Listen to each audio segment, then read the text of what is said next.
Meu nome é Fernando. Tenho 67 anos. E se há uma coisa que aprendi nesta vida, é que controle não é negociável. É a base de tudo. Foi exatamente no dia do meu aniversário, enquanto eu segurava uma taça de cristal que custou o equivalente a um carro popular, que meu filho Rodrigo decidiu me dar o presente mais ultrajante imaginável.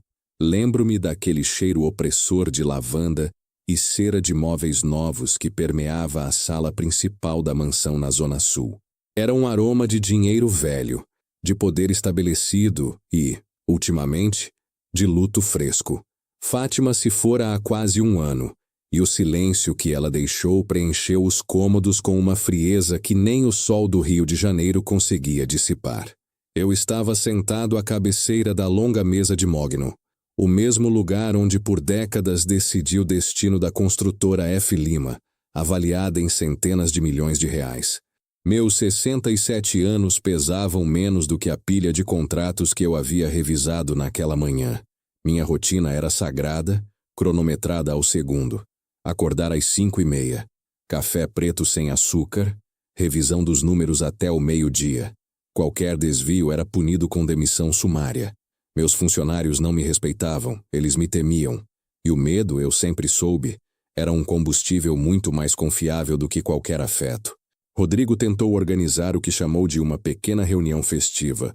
Na verdade, éramos apenas nós dois e a esposa dele, Patrícia, que parecia estar sempre fazendo bico, como se lamentasse ter que dividir o oxigênio comigo.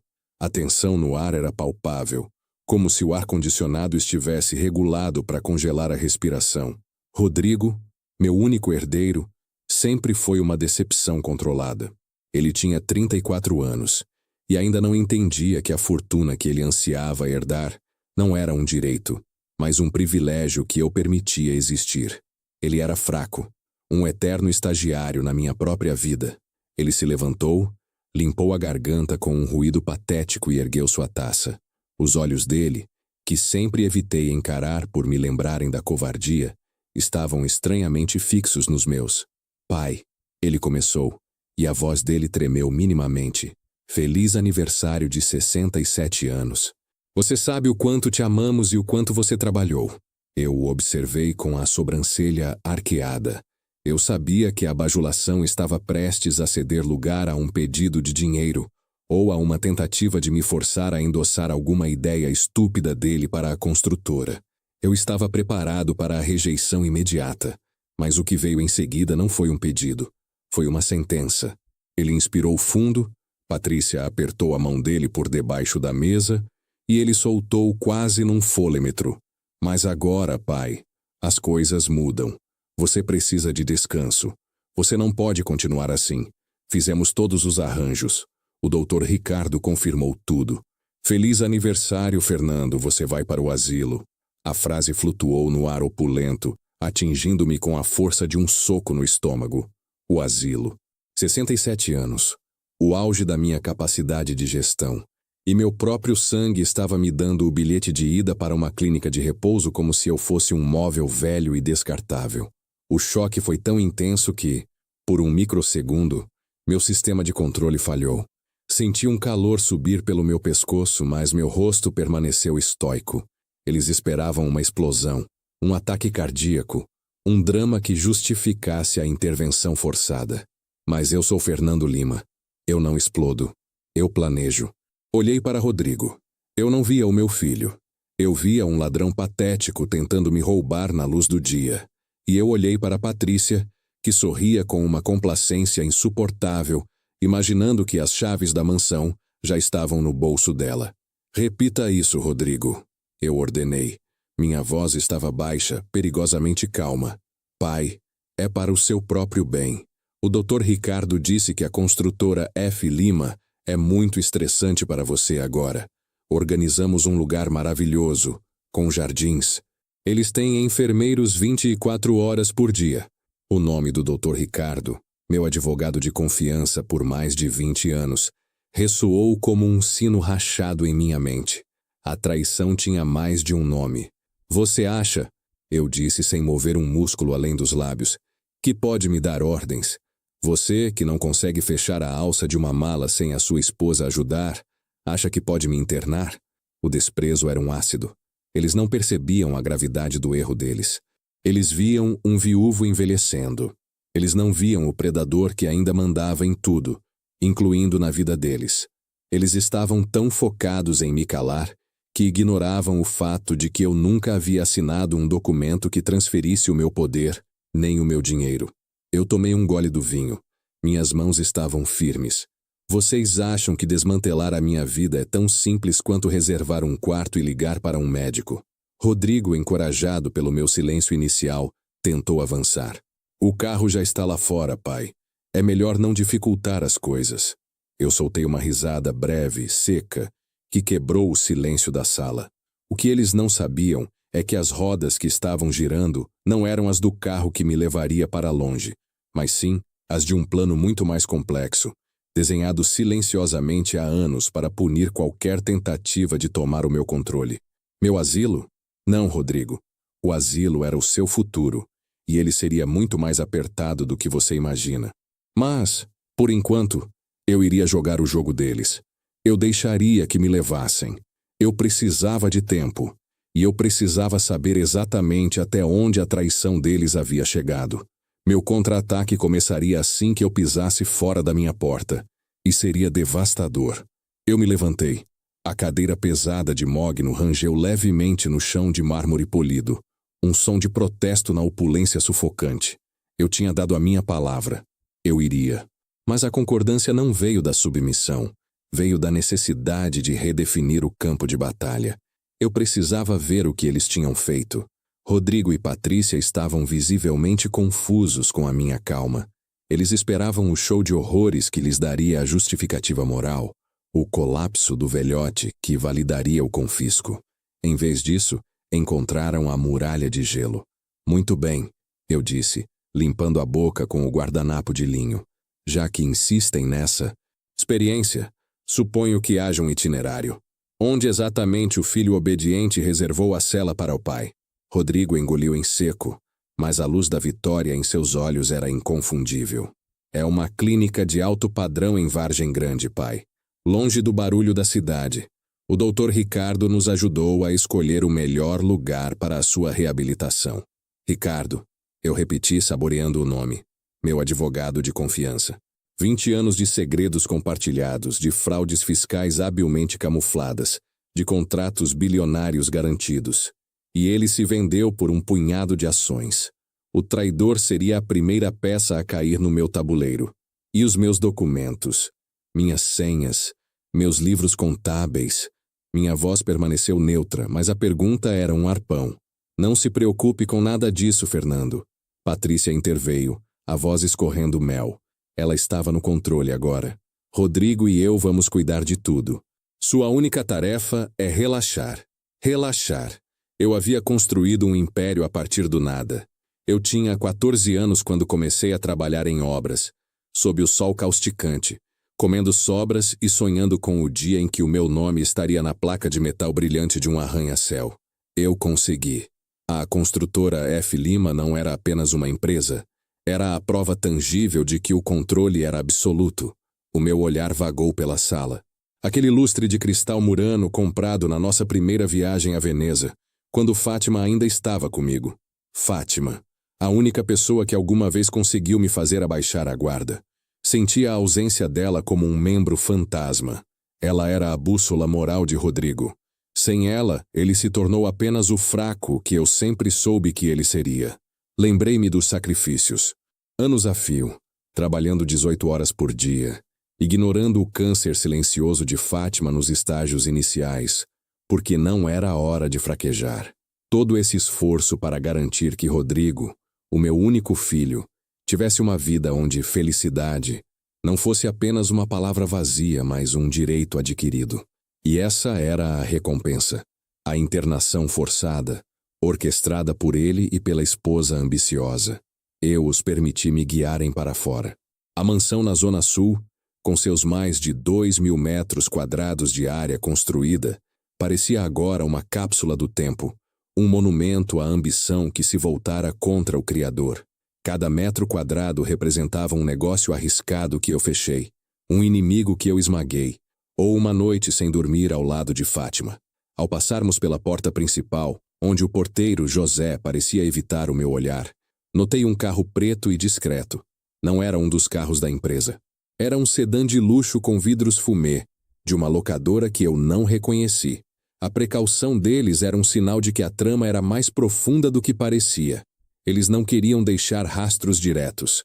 Quando entrei no banco de trás, a sensação de deslocamento foi imediata. Eu, Fernando Lima, sendo dirigido para um destino não escolhido. Pela primeira vez em décadas, eu não estava no controle do veículo, nem da rota.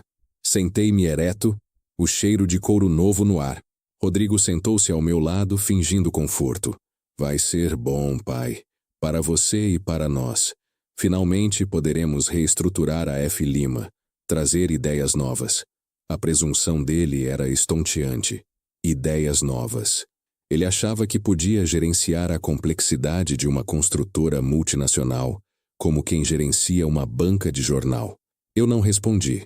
Em vez disso, eu observei a vista do Rio de Janeiro se afastar, a paisagem urbana do Leblon e de Ipanema cedendo lugar a estradas mais longas. Meu contra-ataque estava sendo desenhado nos mínimos detalhes na minha mente. A cada quilômetro que nos distanciava do meu lar, o meu plano ganhava forma. Eles haviam subestimado o meu medo da velhice, sim, mas haviam negligenciado o meu testamento. Eu sabia o que eu precisava. Eles tinham o controle físico, a mansão, talvez até as chaves do escritório por agora. Mas o verdadeiro controle sempre esteve fora do alcance deles, trancado em documentos que apenas eu tinha a chave e em contas que eles nem sequer sabiam que existiam. Enquanto o carro entrava na estrada, notei um detalhe no motorista. Ele não era um chofer profissional. A rigidez dos ombros e o cabelo milimetricamente cortado sugeriam um tipo de segurança privada, não um empregado de clínica. Este não era um asilo. Era uma prisão. Eu me recostei. O jogo estava oficialmente aberto, e a próxima jogada seria minha. E eles não tinham ideia de que o velho senil tinha um plano B guardado há mais de 5 anos, escondido no coração da construtora. Um plano que faria o Dr. Ricardo, Rodrigo e Patrícia se arrependerem do dia em que decidiram que eu precisava de descanso. O primeiro passo era simples: acionar o meu contato de emergência, aquele que sabia de tudo. Eu apenas precisava de uma oportunidade para usar o meu telefone, e ela viria logo. Afinal, por mais vigilantes que fossem, eles não podiam me proibir de ir ao banheiro, podiam? Eu apenas precisava de uma oportunidade para usar o meu telefone, e ela viria logo. Afinal, por mais vigilantes que fossem, eles não podiam me proibir de ir ao banheiro, podiam? 50 minutos depois de sairmos da Zona Sul, o tédio da estrada, misturado ao cheiro pesado do couro novo, estava começando a me sufocar. Rodrigo, ao meu lado, folheava uma revista de jardinagem com uma concentração falsa, como um ator mal escalado. O motorista, com seus ombros tensos e olhar fixo no retrovisor, reforçava a minha impressão. Ele não era pago para dirigir, mas para vigiar. Eu limpei a garganta. Pare, preciso de uma pausa. Rodrigo levantou os olhos da revista, irritado pela interrupção do seu momento de triunfo. Pai, estamos quase lá. A clínica tem instalações excelentes. Não me interessa a instalação da sua prisão. Eu retruquei com a voz tão plana que não deixava margem para discussão. Quero que pare agora. Não vou urinar no seu carro. Ou você prefere que eu ligue para a Receita Federal e comece a investigar as contas de Patrícia? A menção à Receita Federal e ao nome dela foi o suficiente. Rodrigo estremeceu. Seus olhos se arregalaram levemente. Ele ainda me temia, apesar de tudo. Tudo bem, pai. Motorista, pare no próximo posto de gasolina.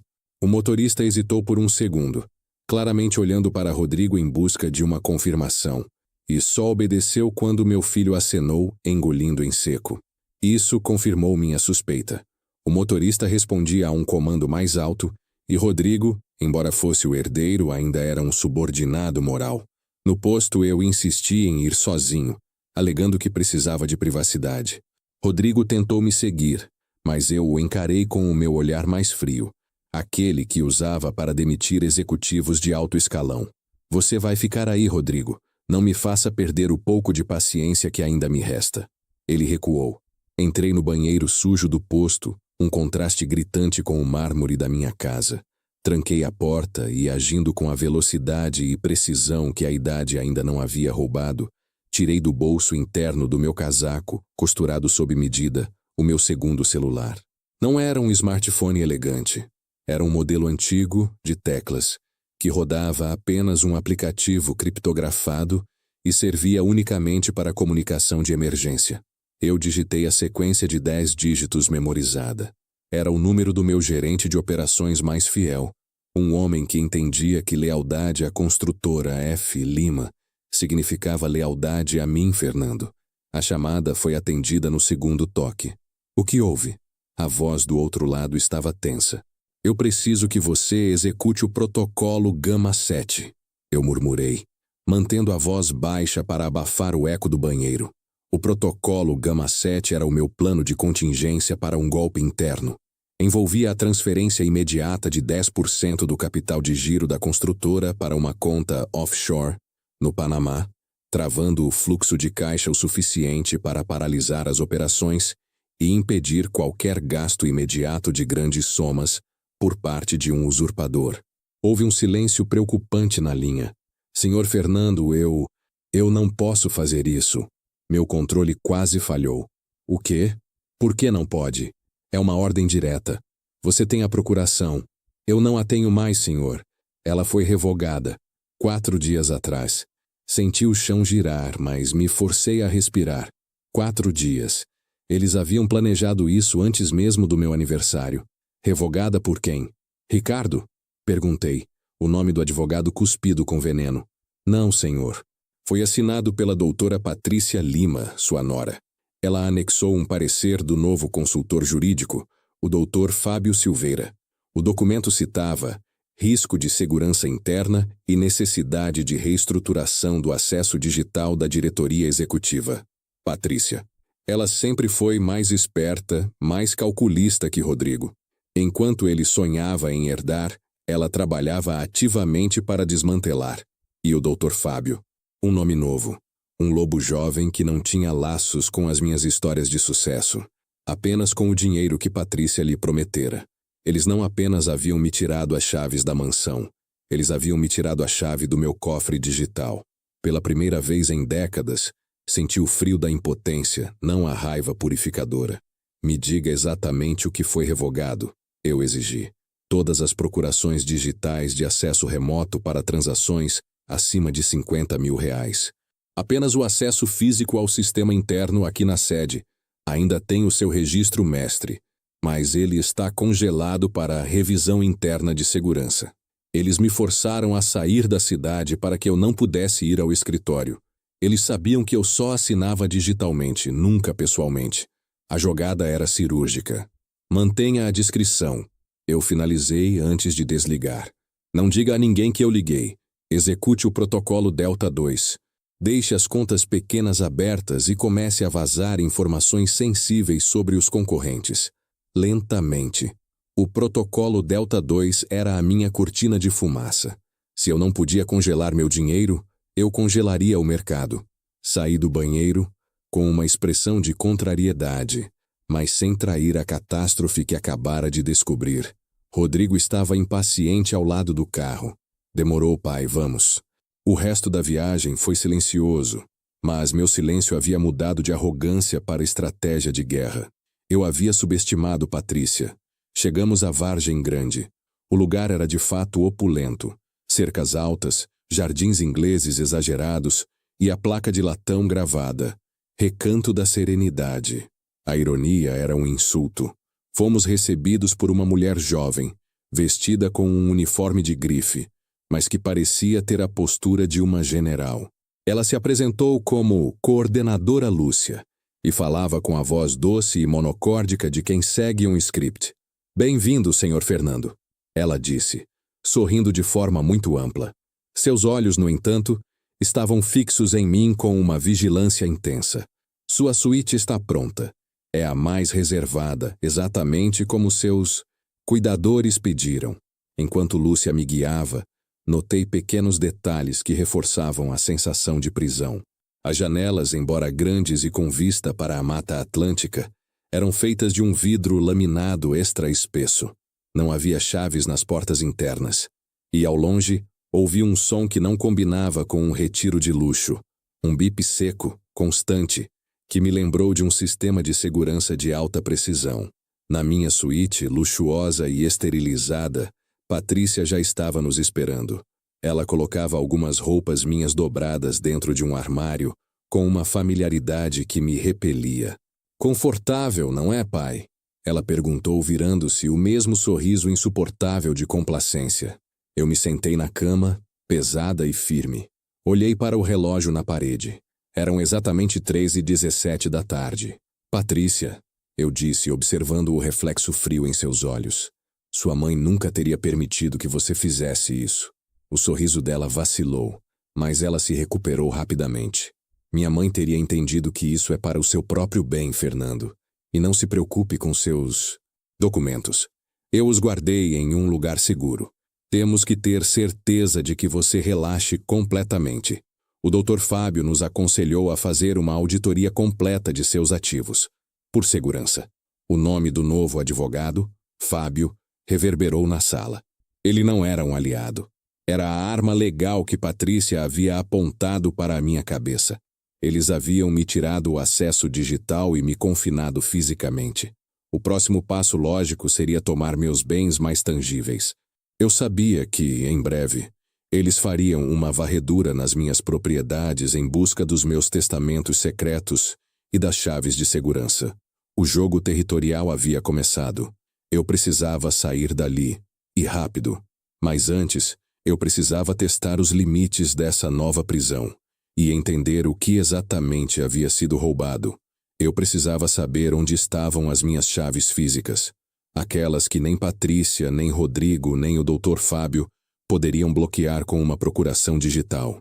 E eu sabia exatamente quem tinha sido o guardião delas por 20 anos. O Dr. Ricardo. Ele me traiu, mas ele ainda era a única ponte. Eu precisava de um contato presencial com o meu advogado traidor. E eu estava certo de que Patrícia, na sua vaidade, me daria essa chance. Afinal, a vitória só é completa quando a vítima está presente para assinar a sua própria rendição. O primeiro passo seria conseguir um aparelho que não fosse o meu celular de emergência. Talvez se eu agisse como o velho senil que eles esperavam que eu fosse, eles baixassem a guarda. O meu plano era lento, mas fatal.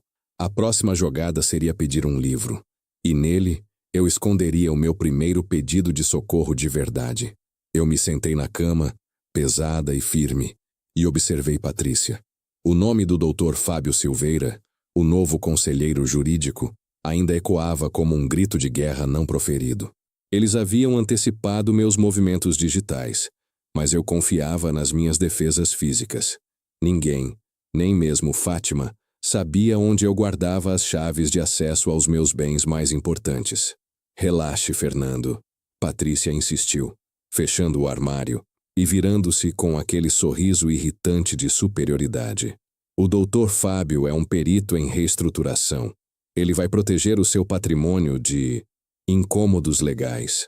Eu acenei com a cabeça, fingindo resignação, mas meus olhos fixaram-se no relógio digital ao lado da cama. A contagem regressiva para o meu contra-ataque estava correndo. Antes que eu pudesse formular minha próxima pergunta estratégica sobre o paradeiro exato do Dr. Ricardo, meu advogado traidor, a porta se abriu com uma batida discreta, revelando Rodrigo e um homem alto, de terno cinza escuro e postura militar. Pai, antes de irmos queremos que você conheça Marcelo, disse Rodrigo gesticulando para o estranho. Ele será seu assistente pessoal e cuidador em tempo integral. Marcelo é especialista em gerenciamento de estresse e bem-estar sênior. Marcelo era o oposto do que Rodrigo descrevera. Seus olhos não transmitiam serenidade, mas sim uma vigilância calculada. Ele não parecia um enfermeiro, parecia um ex-militar treinado para observar e relatar. É um prazer, senhor Fernando, Marcelo disse, sua voz um barítono suave. Ele estendeu a mão e eu, por pura força do hábito, apertei-a. O aperto era firme, rápido. Não era um aperto amigável, mas uma avaliação de força. Marcelo ficará aqui no quarto anexo. Patrícia interveio, apontando para uma porta lateral que eu não havia notado. Ele estará disponível 24 horas por dia, para qualquer eventualidade. É por segurança, é claro. Segurança. A palavra favorita de um carcereiro. A presença de Marcelo cimentava a minha nova realidade. Eu não estava em um retiro.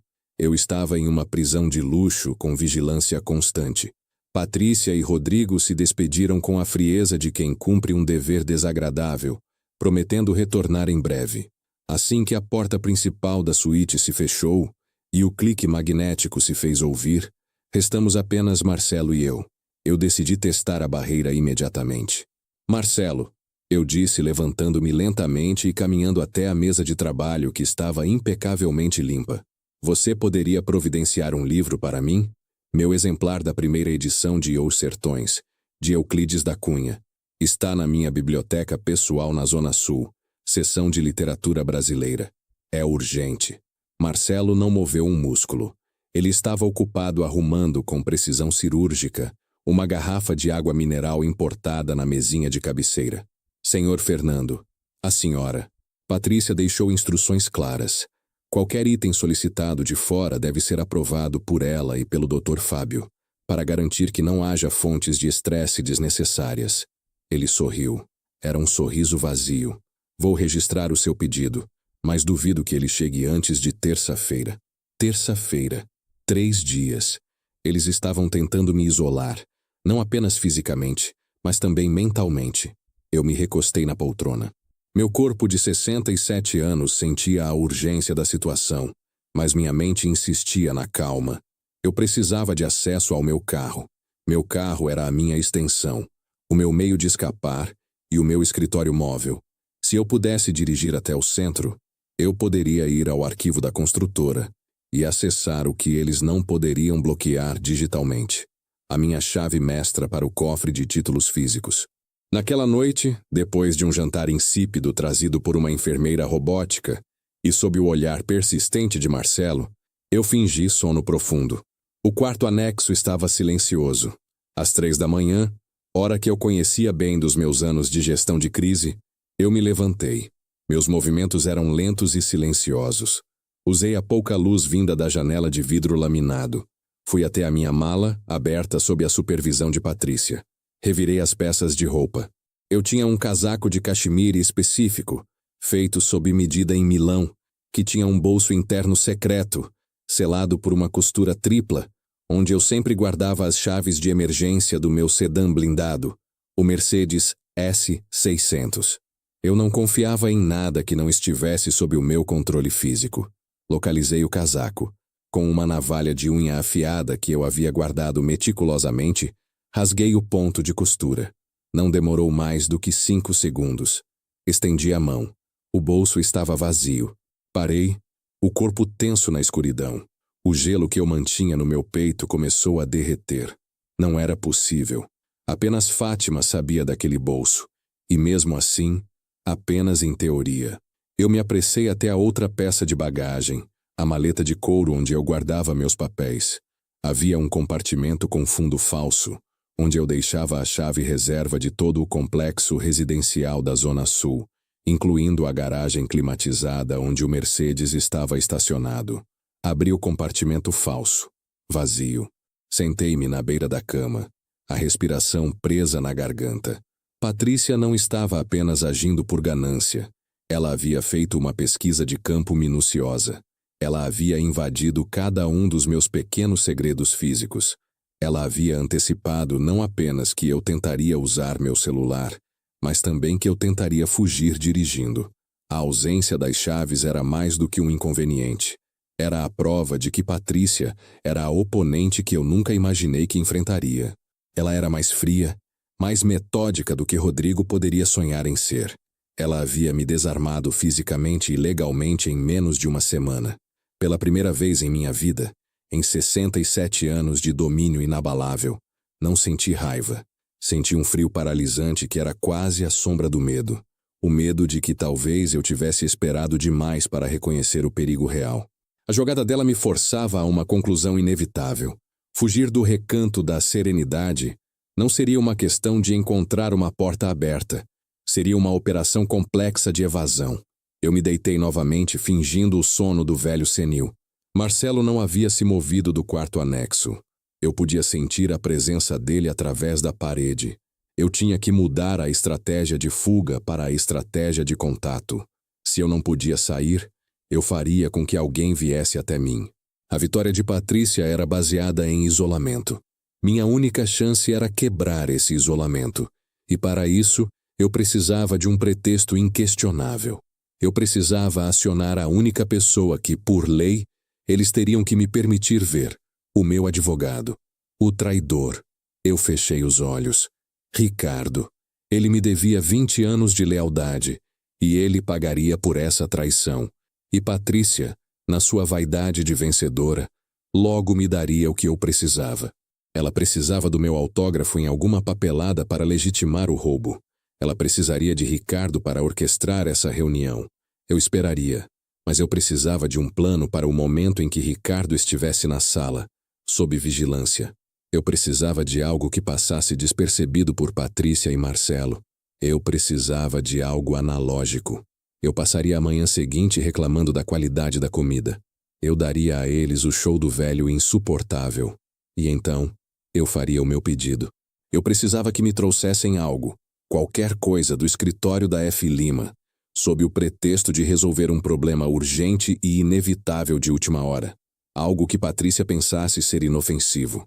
A luta não era mais pelo controle do carro. Era pelo controle da próxima entrega. E eu sabia exatamente o que pedir. A manhã chegou trazendo o mesmo cheiro de limpeza excessiva e opulência plástica. A luz do sol entrava pelas janelas laminadas, projetando listras de luz perfeitamente retas no carpete de cor creme. Eu não dormi. Deitar sob o olhar vigilante de Marcelo que, embora estivesse em outro quarto, parecia capaz de ouvir minha respiração, era um tormento. A ausência das minhas chaves físicas era um lembrete pesado. Eu não estava apenas sob guarda. Eu estava despido de recursos. Decidi que a melhor defesa era o ataque na forma de inconveniência. Chamei Marcelo em voz alta, 10 minutos depois que ele me trouxe o café da manhã. Um copo de vitamina verde e torradas integrais. Marcelo, este café está frio, eu declarei, empurrando a bandeja com um clique dramático. E esta vitamina tem gosto de grama de campo de golfe. Eu quero café preto, forte, sem açúcar. E quero que você ligue para o José, meu porteiro, e peça para ele trazer a minha cafeteira italiana. A pequena de alumínio. Marcelo apareceu na porta, impávido. Ele usava um polo cor de vinho, que lhe dava a aparência de um atendente de clube de campo de luxo, não de um guarda prisional. Senhor Fernando, ele respondeu com a sua voz suave e irritantemente calma. Qualquer item pessoal deve passar pela quarentena. Além disso, o regimento interno do Recanto da Serenidade não permite aparelhos elétricos não supervisionados nas suítes. É por segurança. Segurança para quem, Marcelo? Para o hospício não pegar fogo com meu café? Ele não sorriu. Segurança, senhor. Eu bufei levantando-me para fazer o que parecia ser a coisa mais normal do mundo. Escovar os dentes. Quando voltei para a sala, notei algo estranho. Eu havia deixado minha caneta Mont Blanc, uma edição especial que Fátima me deu nos meus 50 anos, pesada e inconfundível, ao lado do bloco de notas onde eu rascunhava números de telefone que eu jamais usaria. A caneta não estava mais lá. Eu me virei lentamente para Marcelo, que estava lendo um livro sobre ornitologia na poltrona do canto. Onde está a minha caneta, Marcelo? Caneta, senhor. A Mont Blanc. Estava aqui há 1 minuto. Ele se levantou, caminhou calmamente até a mesa e apontou para a prateleira superior, onde repousavam alguns livros decorativos da clínica. A caneta estava lá, descansando sobre um volume de poesia francesa. Deve ter posto lá inconscientemente, senhor. Acontece muito. Às vezes, as pessoas pegam objetos e os realocam em momentos de desatenção, ele explicou, a voz isenta de qualquer sarcasmo, o que a tornava ainda mais ameaçadora. Eu sabia que não tinha feito aquilo. Eu era o homem da rotina inabalável. Eu não realocava objetos. Mas a caneta estava lá, a prova física contra a minha memória. A tensão psicológica se intensificou no final da manhã, quando Patrícia e Rodrigo vieram para uma visita rápida. Eles vieram armados, não com documentos, mas com insinuações. Patrícia usava um terninho de corte impecável e carregava uma pasta de couro. Ela não me encarou diretamente, focando-se em organizar um vaso de flores recém-chegado. Pai, fico tão feliz que você esteja relaxando. Ela começou, o tom exageradamente doce. Liguei para o Dr. Ricardo hoje, para checar a situação do contrato de Vargem Grande. Ele me disse que você o ligou ontem e cancelou a reunião com a diretoria do Banco do Brasil. Que pena, perdemos o horário. Eu a encarei, incrédulo. Eu não liguei para Ricardo. Eu não conversei com ele desde antes de eu vir para cá. E eu não cancelei reunião nenhuma. Rodrigo interveio com uma expressão de preocupação falsa, esfregando os ombros da esposa. Pai, talvez o senhor não se lembre. O Dr. Ricardo mencionou que a ligação foi rápida. Algo sobre não estar com cabeça para decisões grandes. Estou perfeitamente lúcido, eu afirmei, a raiva ameaçando rachar minha armadura de calma. Vocês estão mentindo. Não, Fernando. Patrícia disse, parando de mexer nas flores e me encarando com uma tristeza forçada. Nós estamos preocupados, e eu entendo, é o estresse. Mas quando o Dr. Fábio Silveira me ligou dizendo que o senhor havia pedido para suspender a auditoria da filial de Curitiba, eu soube que era hora de agir. A filial de Curitiba era o meu calcanhar de Aquiles fiscal. Eu jamais suspenderia a auditoria. Jamais. Eu não pedi nada disso a Fábio. Eu disse com a voz baixa e perigosa. Patrícia suspirou, pegando a mão de Rodrigo. É por isso, Fernando, que eu tive que assinar em seu nome a confirmação do novo consultor. Nós conversamos com o Dr. Ricardo, é claro, e com o Dr. Fábio, e eles concordam com todo o carinho que talvez seja a hora de consultar um neurologista. Apenas por precaução, para garantir que não haja estresse cognitivo afetando suas decisões. O golpe era duplo.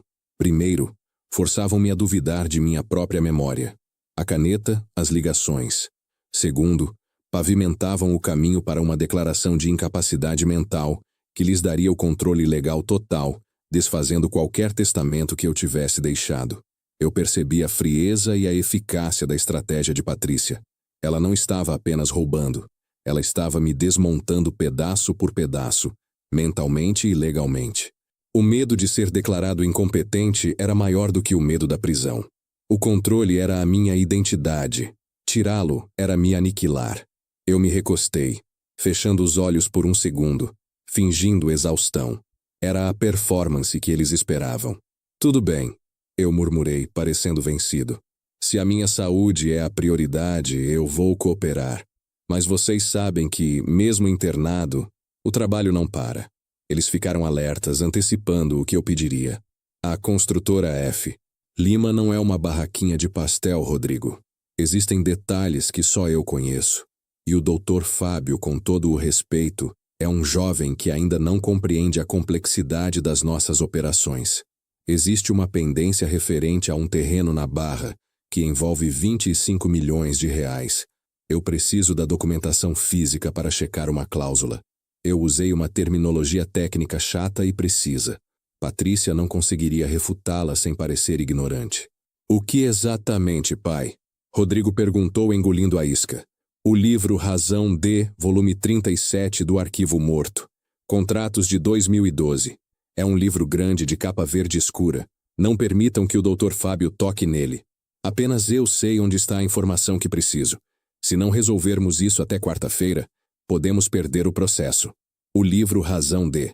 Um volume antigo e tedioso que ficava esquecido no Arquivo Morto. Se Patrícia acreditasse que continha informações vitais sobre 25 milhões de reais, ela garantiria que ele chegasse até mim, intacto. Patrícia ponderou por um momento, analisando se o risco de me dar um livro superava a potencial perda de 25 milhões. O medo da perda sempre vence a vigilância. Tudo bem, Fernando. Ela concordou friamente. Vamos mandar o motoqueiro de confiança de Rodrigo ir buscar no arquivo. Mas Marcelo inspecionará o livro antes de entregá-lo. E o senhor terá 30 minutos por dia para consultá-lo. Perfeito, eu disse, sentindo a primeira onda de satisfação estratégica. Eles se despediram, Patrícia repetindo a necessidade do neurologista. Assim que a porta se fechou, voltei para a cama. O livro Razão D era o meu canal de comunicação. Eu não precisava de canetas ou telefones. Eu precisava de algo que passasse sob o nariz de Marcelo. Naquele livro antigo, eu sabia que havia pelo menos 10 páginas em branco no final, reservadas para notas de auditoria. Eu precisava de um único pretexto para escrever nelas. E, o mais importante, eu precisava que o livro voltasse para a sede da F. Lima, de preferência pelas mãos de Marcelo, para que a mensagem de socorro chegasse ao único aliado que eu podia confiar e que estava fora do alcance de Ricardo e Patrícia. O medo tinha me congelado momentaneamente, mas Patrícia havia me dado o objeto que eu precisava. Agora, eu só precisava esperar o livro Razão D, volume 37, e encontrar algo afiado o suficiente para escrever. Afinal, eles podiam ter confiscado minhas chaves, mas eles não podiam me impedir de usar minha própria unha, se eu precisasse, para riscar um aviso. Eu apenas tinha que ter certeza de que a mensagem chegasse ao destino correto. Minha filha, Adriana. Ela estava fora do radar, e eles ainda não sabiam que ela era o meu verdadeiro plano A. E eu faria Patrícia e Rodrigo lamentarem cada segundo que Adriana levaria para chegar. Eles estavam prestes a descobrir o que era o controle de verdade. Aguardar o livro Razão D, volume 37, era necessário, mas eu não podia permitir a inércia. Patrícia e Rodrigo pensavam que haviam congelado o meu corpo e a minha mente. Mas a verdade era que a humilhação estava aguçando os meus sentidos como nunca antes. Eles tinham me tirado a chave do meu Mercedes, mas não podiam me tirar a minha rede de contatos. Eu tinha que tentar um ataque lateral.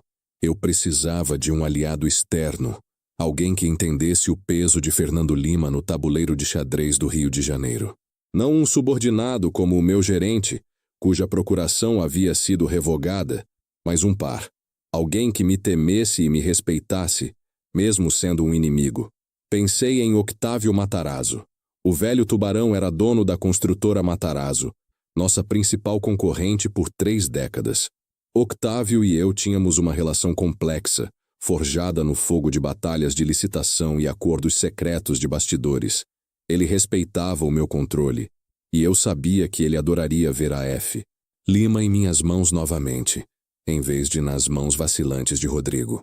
Eu precisava de uma oportunidade para usar meu celular de emergência sem que Marcelo percebesse o número discado.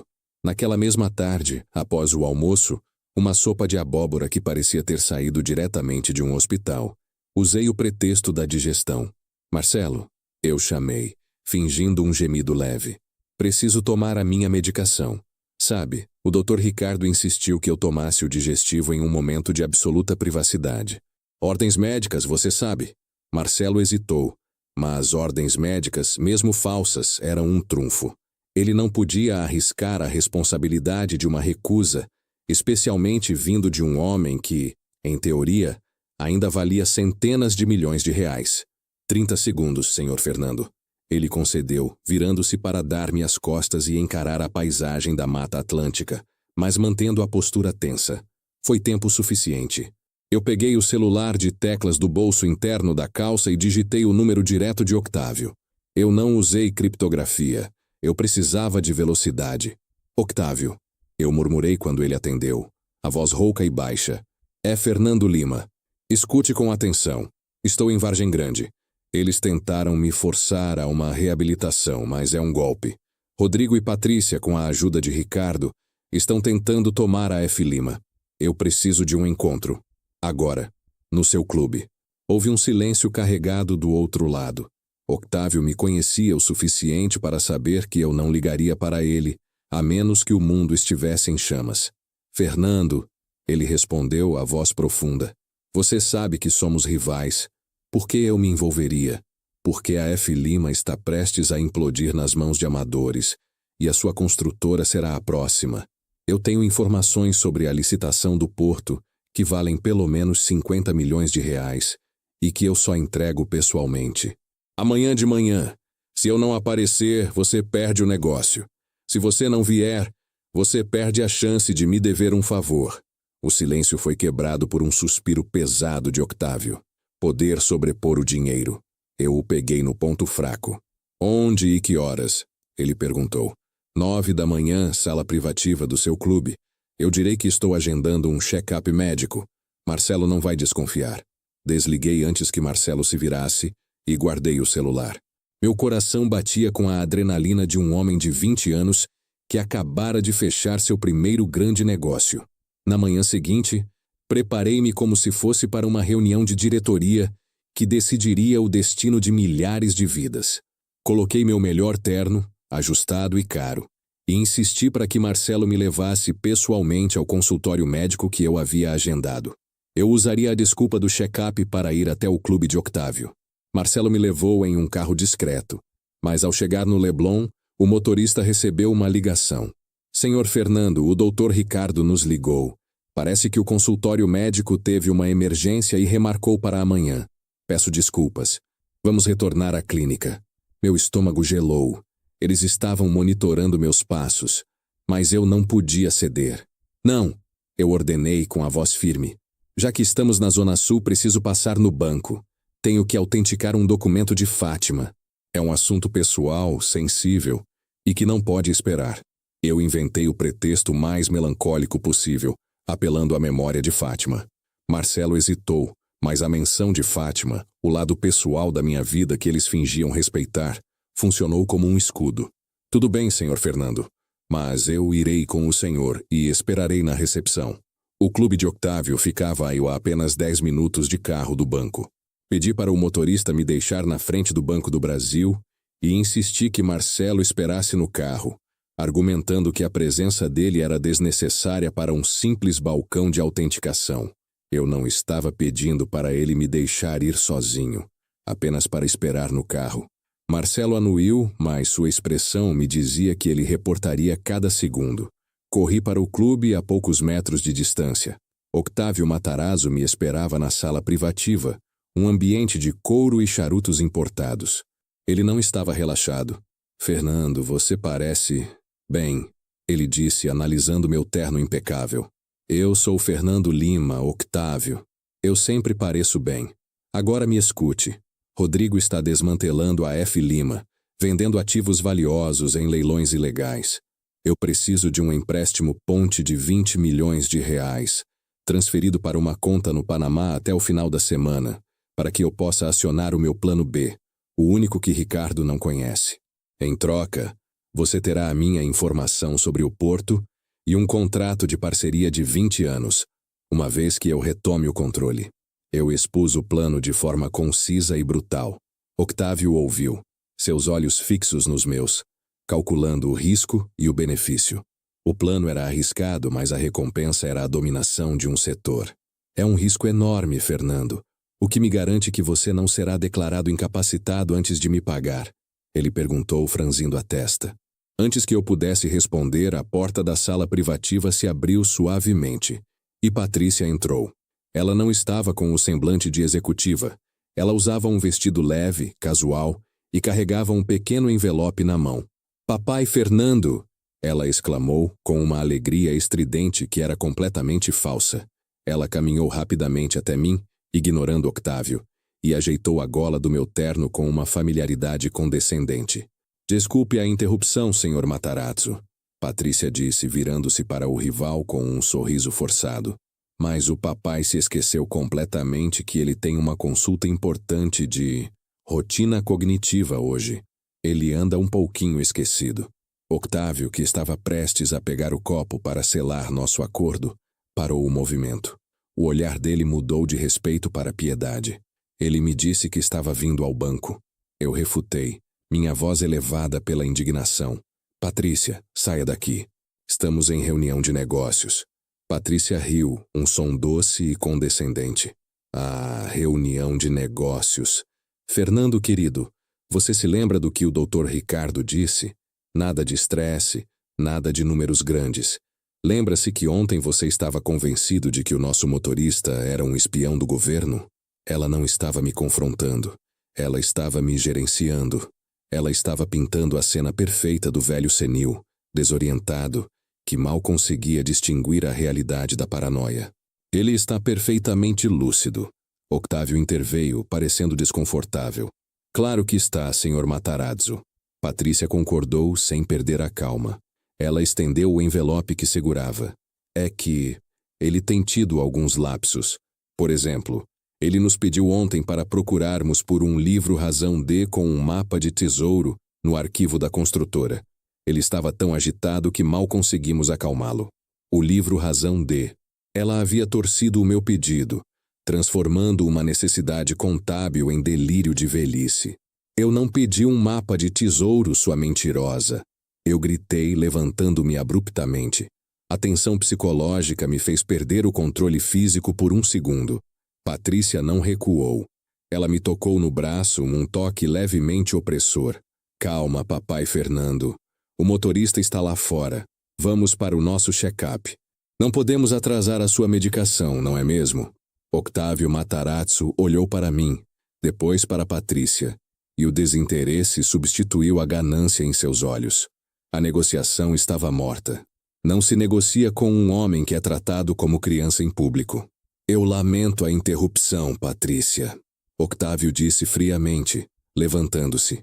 Ele estendeu a mão para mim, mas o aperto foi formal, sem calor. Fernando, lamento que esteja passando por isso. Espero que se recupere logo. O uso da palavra recupere era a sentença final. Ele não via um parceiro de negócios, mas um paciente. Ele se retirou, levando consigo a minha última esperança de apoio social. Patrícia havia me aniquilado com um sorriso e uma mentira bem colocada. A humilhação era um ácido queimando minha garganta. Parabéns, Patrícia. Eu sussurrei, enquanto ela me guiava para fora, a mão ainda firme no meu braço. Você acaba de me custar o meu último aliado. Você é a única que não tem medo de mim. Eu não tenho medo de você, Fernando. Ela sussurrou de volta, seu rosto colado ao meu. A doçura sumira, substituída por uma satisfação gelada. Porque você não é mais o homem que eu temia. Você é meu paciente agora. E eu não vou parar até que o Dr. Fábio declare a sua inaptidão. Agora, vamos para o carro. Seu livro Razão D já chegou na clínica. Você terá 30 minutos para brincar de caça ao tesouro. A derrota no campo social foi completa. O livro Razão D era agora o meu único recurso. Eu tinha que voltar para a prisão de luxo e iniciar a minha comunicação secreta com Adriana. Mas primeiro, eu precisava de uma arma para escrever a mensagem. E eu precisava de um plano para ter certeza de que Marcelo não inspecionasse cada página do velho livro contábil antes de entregá-lo. Eu faria o show do velho insuportável outra vez, mas desta vez a loucura seria metódica. Eu voltei para o recanto da serenidade com Patrícia e Rodrigo. O silêncio do carro mais pesado que o mármore da minha sala. A humilhação de ser tratado como um senil na frente de Octávio Matarazzo era uma ferida aberta, mas que, paradoxalmente, me dava foco. Patrícia havia se revelado uma inimiga de capacidade extraordinária. Ela não apenas antecipava meus movimentos, ela os ridicularizava. Ao chegarmos, Marcelo estava à porta da suíte. A presença dele era um lembrete constante da minha nova hierarquia. O livro Razão D chegou, Sr. Fernando. Marcelo informou, sua voz neutra, mas seus olhos me examinando em busca de resquícios do meu surto no clube. Patrícia sorriu satisfeita. Você vê, Fernando, sua contabilidade está segura, mas o Dr. Fábio pediu a Marcelo para fazer uma inspeção de rotina, apenas para garantir que não haja estresse cognitivo. Eu não lutei. Deixei-os me guiar até a suíte, onde um volume antigo, pesado, com a capa verde escura desbotada, repousava sobre a mesa de mogno claro. O cheiro de papel velho e mofo era um alívio químico, comparado ao odor sintético da clínica. Quero total privacidade para examinar isso, eu declarei. Patrícia negou com a cabeça, gentilmente. O regulamento interno, Fernando. 30 minutos, sob a supervisão discreta de Marcelo. E ele precisa checar o livro antes de você tocá-lo para sua segurança. Eu sabia que Marcelo faria uma inspeção detalhada, procurando por qualquer item inserido ou mensagem escrita. Eu precisava de uma distração instantânea. E eu precisava de um pretexto para escrever. Muito bem, eu bufei, aproximando-me da mesa. Mas antes, Patrícia, me explique uma coisa. Onde está o Dr. Ricardo? Ele me deve satisfações sobre a traição. Eu quero vê-lo. Hoje. Patrícia pegou a pesada pasta que trouxe consigo e colocou-a sob a mesa. O doutor. Ricardo está ocupado auditando alguns ativos. Ele virá quando o Dr. Fábio liberar, para que você assine a procuração de reestruturação do seu fundo de investimentos. Em breve. Assinar. Era isso. Ela precisava da minha assinatura final para legitimar o confisco. E ela usaria Ricardo para me coagir. Eu acenei, fingindo aceitação da derrota momentânea. Comece a inspeção, Marcelo, mas faça isso rapidamente. Não temos o dia todo para essa brincadeira de arquivo morto. Marcelo abriu o livro Razão de, volume 37 na primeira página. Ele começou a folhear lentamente, passando o polegar sobre as margens, verificando se havia dobras ou objetos soltos. Quando ele chegou à metade do livro, concentrado na caligrafia antiga de um contador que havia se aposentado na década de 90, eu agi. Ergui-me bruscamente com a mão esquerda batendo na xícara de café que ainda estava morna na mesinha de centro. O líquido preto espirrou, sujando o carpete creme e, crucialmente, uma das mangas do polo caro de Marcelo. Oh, céus! Minha mão tremeu, eu murmurei, fingindo um súbito lapso de coordenação motora. Marcelo reagiu com um pequeno som de fúria contida. A mancha escura em seu uniforme impecável era um insulto à sua precisão. Desculpe-me, senhor Fernando. Ele sibilou, pegando rapidamente um guardanapo de linho. Isso não deveria ter acontecido. Aconteceu, Marcelo.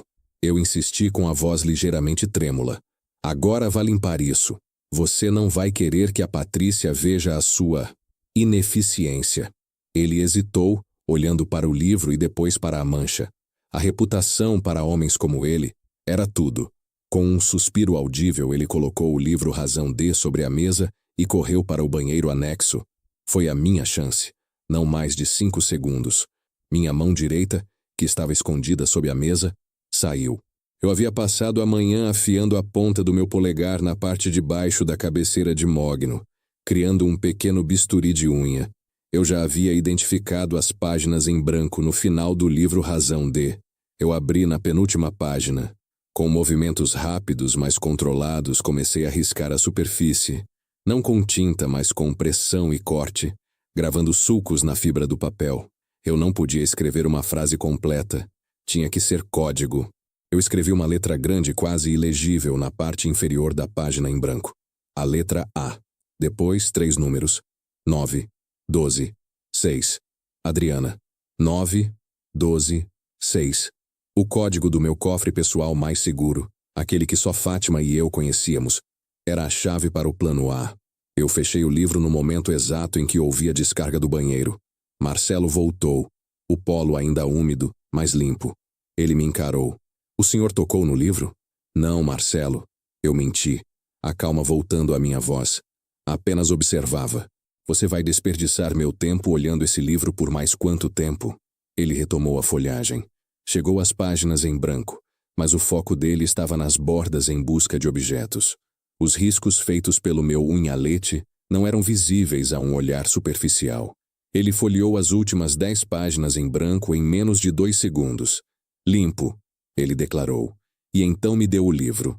30 minutos. Eu estarei no quarto anexo. A primeira etapa do meu contra-ataque estava completa. O torpedo de comunicação havia sido lançado. Agora eu precisava garantir que o livro voltasse para a construtora F. Lima e que alguém notasse a mensagem. Eu passei os 30 minutos seguintes folheando o livro Razão de, fingindo procurar a tal cláusula de 25 milhões de reais. Mas meus olhos não buscavam números. Buscavam o segredo antigo que eu precisava para entender a profundidade da traição de Ricardo. O livro Razão de era um arquivo contábil, mas o contador antigo tinha o hábito peculiar de anotar datas de nascimento dos filhos dos clientes nas margens. Fui para a seção de 2012, referente a uma compra de terrenos em Campo Grande. Na margem da página 142, onde estava a negociação mais suja daquele ano, eu encontrei a anotação que procurava. Não era sobre dinheiro, era sobre o Dr. Ricardo. Lá estava, rabiscado a lápis por mim mesmo, há anos, durante uma sessão de auditoria noturna. 200912. Ricardo. Dívida, Q. 800 mil dólares. 800 mil dólares. Nunca pagar. Eu me lembrava. Era uma dívida de jogo que Ricardo havia contraído em um cassino ilegal de luxo, ligada a uma quadrilha perigosa. Eu havia usado minha influência para abafar a situação e garantir que o criminoso não o matasse, efetivamente comprando a lealdade de Ricardo. 800 mil dólares. Um preço alto para um advogado, mas um preço baixo para meu controle.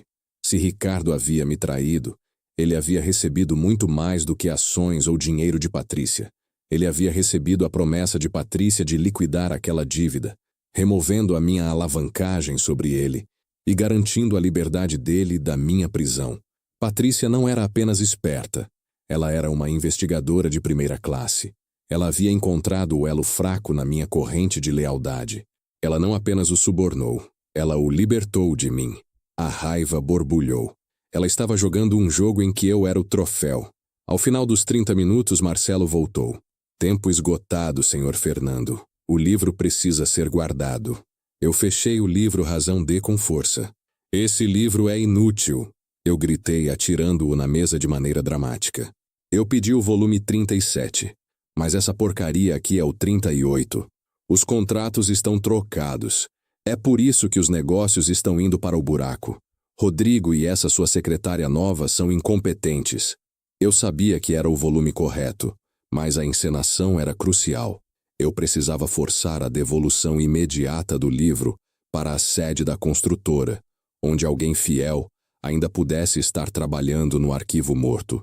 Ligue para o seu filho, eu ordenei, apontando para o telefone fixo que eu sabia ser monitorado.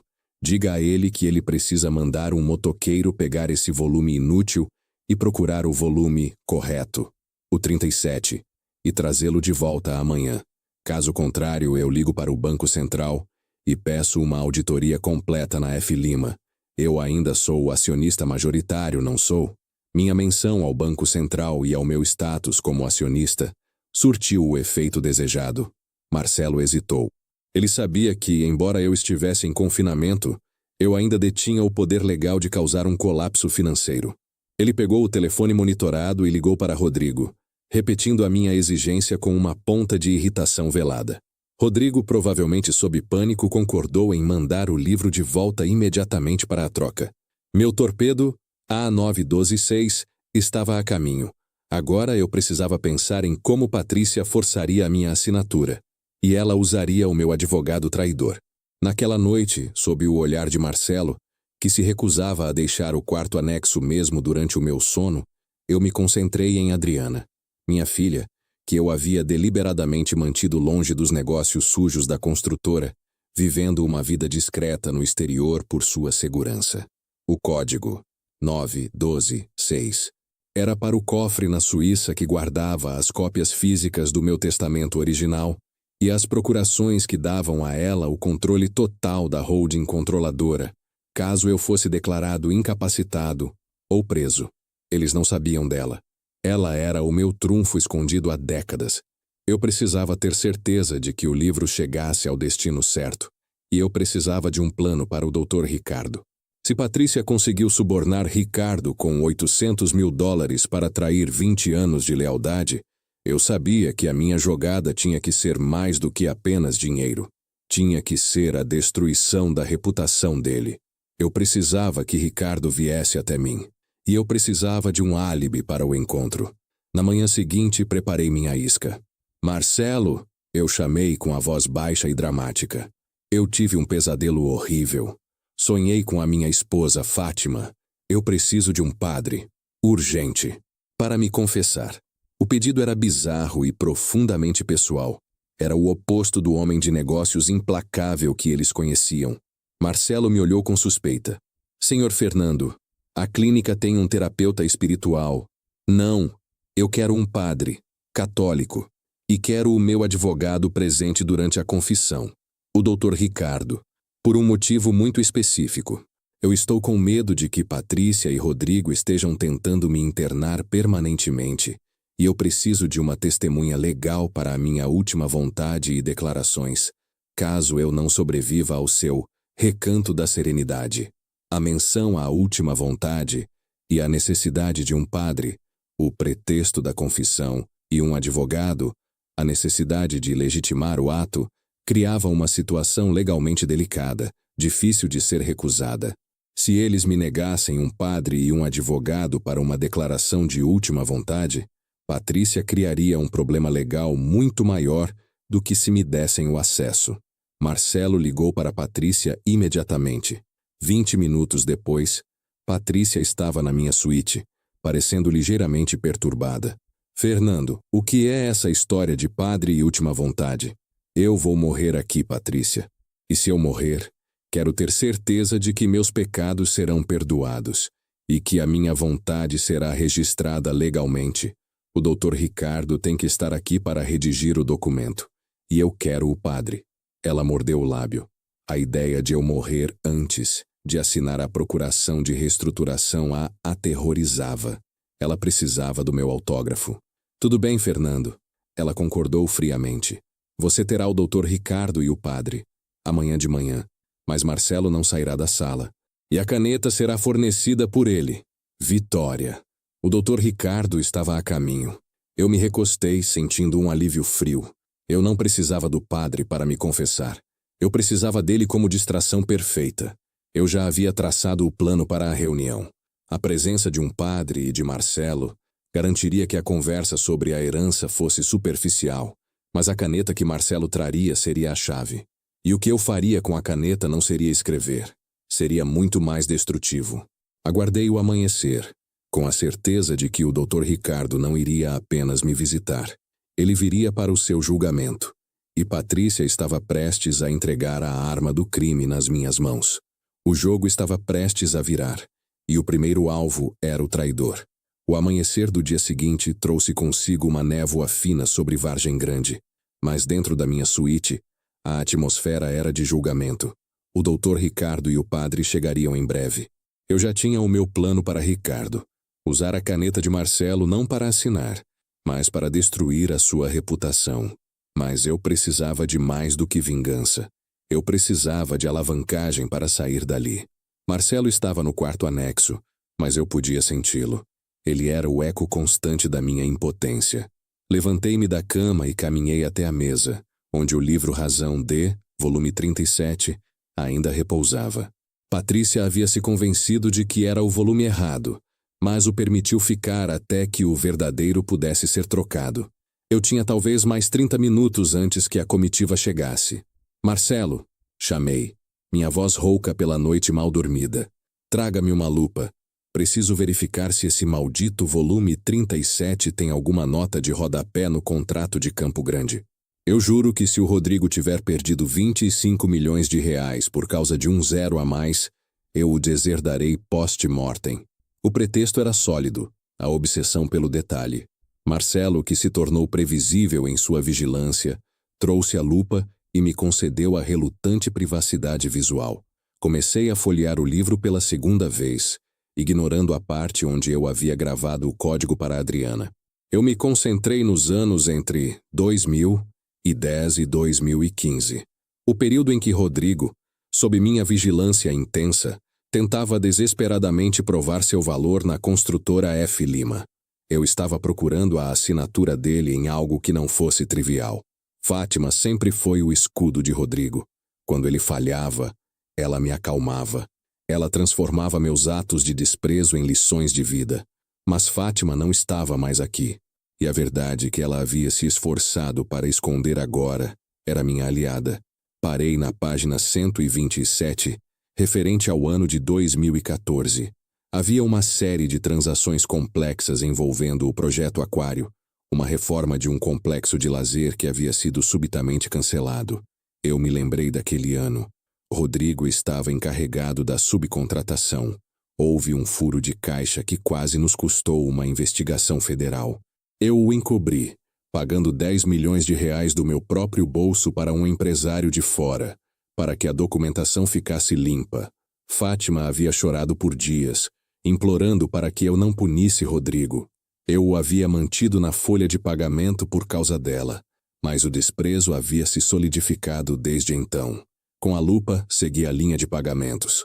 A maioria estava em ordem, mas, no final da página, havia uma pequena nota à mão, escondida na lombada interna, quase encoberta pelo desgaste do papel. Não era minha caligrafia, nem a do contador antigo. Era de Fátima. Ela costumava revisar minha papelada de casa, secretamente, checando se eu havia deixado pontas soltas. Lá estava, escrita em lápis suave e miúdo: RG 10.000, CIA Fantasma, Ato 703, RG, Rodrigo, 10.000, Companhia Fantasma, 10.000, um valor pequeno demais para uma nota no livro Razão de. Minha mente, porém, estava trabalhando em cifras de construtora. Eu voltei à linha de pagamento principal e cruzei a nota de Fátima com a data de um grande desembolso. A entrada oficial na linha 72 indicava: compra de equipamento pesado, Projecto Aquário, 10 milhões de reais. O recibo, grampeado na página seguinte, estava carimbado pela construtora Alfa 703. Mas a nota de Fátima dizia: CIA, Fantasma, Ato 703. Minhas mãos começaram a tremer. A construtora Alfa 703 nunca existiu. Era o nome da empresa de fachada que eu havia criado para canalizar o pagamento dos 10 milhões de reais para o empresário corrupto, salvando Rodrigo. Mas 10 milhões de reais era o que eu paguei para o acerto. Qual era o valor real da perda? Voltei à linha de subtotais. Rodrigo, em sua pressa para fechar o negócio, havia feito um adiantamento de 20 milhões de reais para os subcontratados. Quando o projeto Aquário foi cancelado, ele deveria ter recuperado esse valor. Mas a linha de estorno de contrato estava em branco. 20 milhões de reais. Rodrigo não havia apenas gerenciado mal o projeto. Ele havia desviado 20 milhões de reais, canalizando o dinheiro através de uma série de empresas de fachada. E eu, na minha arrogância de pai protetor, havia coberto o rombo de 10 milhões para evitar o escândalo. O que significava que Rodrigo não era apenas fraco e incompetente. Ele era um ladrão de 20 milhões de reais que eu havia criado e protegido. E se eu não o tivesse encobrido, ele estaria preso. Eu senti o calor subir pelo meu pescoço, mas a raiva era fria e concentrada. Este não era apenas um crime. Era a prova irrefutável de que ele era indigno de herdar. Essa era a munição definitiva. Fechei o livro, a lupa ainda na mão. Eu não podia me dar ao luxo de um colapso emocional. Eu tinha que manter a compostura. A porta do quarto anexo se abriu. Marcelo surgiu com a sua vigilância habitual. O tempo está acabando, senhor Fernando. Em 10 minutos, o Dr. Ricardo e o padre estarão na sala. Eu olhei para ele, sentindo o peso do volume 37 nas minhas mãos. Ele estava prestes a entrar na sala onde eu me encontraria com o traidor. E eu tinha em minhas mãos a prova de que o filho era um criminoso. Marcelo, eu disse com uma calma assustadora, diga a Patrícia para que ela não se preocupe com a herança. Eu não vou deserdar Rodrigo. Mas diga a ela que, antes de eu assinar qualquer documento, vou pedir que ela e o Dr. Ricardo respondam a uma pergunta muito simples. O que aconteceu com os 20 milhões de reais do projeto Aquário, em 2014? Marcelo não demonstrou emoção, mas notei a forma como a linha de seu maxilar se apertou ao ouvir o valor e a data. Ele era um guardião, não um mensageiro. Eu não transmito mensagens, senhor Fernando. Apenas garanto o seu bem-estar. Pois transmita essa. Eu ordenei apontando para o relógio. É um teste de lealdade. Se eles fugirem da resposta, significa que eles sabem. E se eles sabem, a F. Lima vai desabar. E se ela desabar, Marcelo, não haverá salário para ninguém. Eu estava plantando a semente da dúvida no seu único ponto fraco, o medo de perder o emprego e o dinheiro. A tensão na sala se intensificou. Eu tinha 30 minutos até o meu encontro com Ricardo, e eu estava totalmente desarmado, exceto pela prova irrefutável do crime de Rodrigo, escondida entre as páginas do volume 37. Eu não precisava de 10 milhões de reais de empréstimo de Octávio. Eu precisava do silêncio de Rodrigo. O relógio marcou a hora exata. Um bip discreto soou na porta principal. Eles haviam chegado. Eu me levantei, pronto para a minha performance. O padre, o advogado traidor, o vigilante e eu. Eu não iria confessar. Eu iria expor. E Patrícia estava prestes a entregar a arma do crime, a caneta, diretamente nas minhas mãos. Mas o que eu faria com a caneta de Marcelo seria muito mais rápido e irreversível do que apenas escrever. Seria a primeira gota de sangue na minha reconquista. Eu estava pronto. O sacerdote Padre Damião entrou na suíte exalando uma aura de incenso e de caridade que me era nauseante. Logo atrás vinha o Dr. Ricardo, meu advogado traidor, pálido e com a testa orvalhada, como se estivesse diante de um tribunal e não de um cliente idoso. Patrícia e Rodrigo o seguiram. "Bom dia, padre", eu disse, levantando-me com uma lentidão calculada. E Dr. Ricardo? Chegou na hora certa para registrar as minhas últimas vontades. Patrícia sorriu com o cinismo que ela agora exibia abertamente. "Fernando está um pouco dramático, padre. Apenas uma declaração de vontade para tranquilizá-lo." Marcelo ficou de pé junto à porta do quarto anexo, seus olhos varrendo a sala em busca de ameaças invisíveis. "Meu filho", o padre Damião começou, sua voz suave. "Eu não preciso de sermões, padre." Eu o cortei, com respeito zero. "Preciso de absolvição para meus pecados. E preciso que o Dr. Ricardo esteja aqui para garantir que minha confissão, caso eu mencione nomes ou cifras, não seja usada contra mim em um tribunal, de acordo com o Código de Ética Profissional." Ricardo pigarreou. "Senhor Fernando, eu não posso servir como seu advogado e testemunha de confissão. Você pode e você vai", eu ordenei, inclinando-me ligeiramente para a frente. "Ou eu ligo agora mesmo para a Ordem dos Advogados do Brasil e relato a minha insatisfação com a sua disponibilidade. É um assunto de família. Se eu for forçado a ir para um hospital psiquiátrico, Ricardo, você virá comigo." O medo voltava aos olhos de Ricardo. "Muito bem."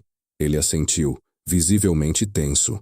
O padre Damião me pediu para acompanhá-lo até um canto mais reservado da sala, onde ele colocou a sua estola e me convidou a me ajoelhar.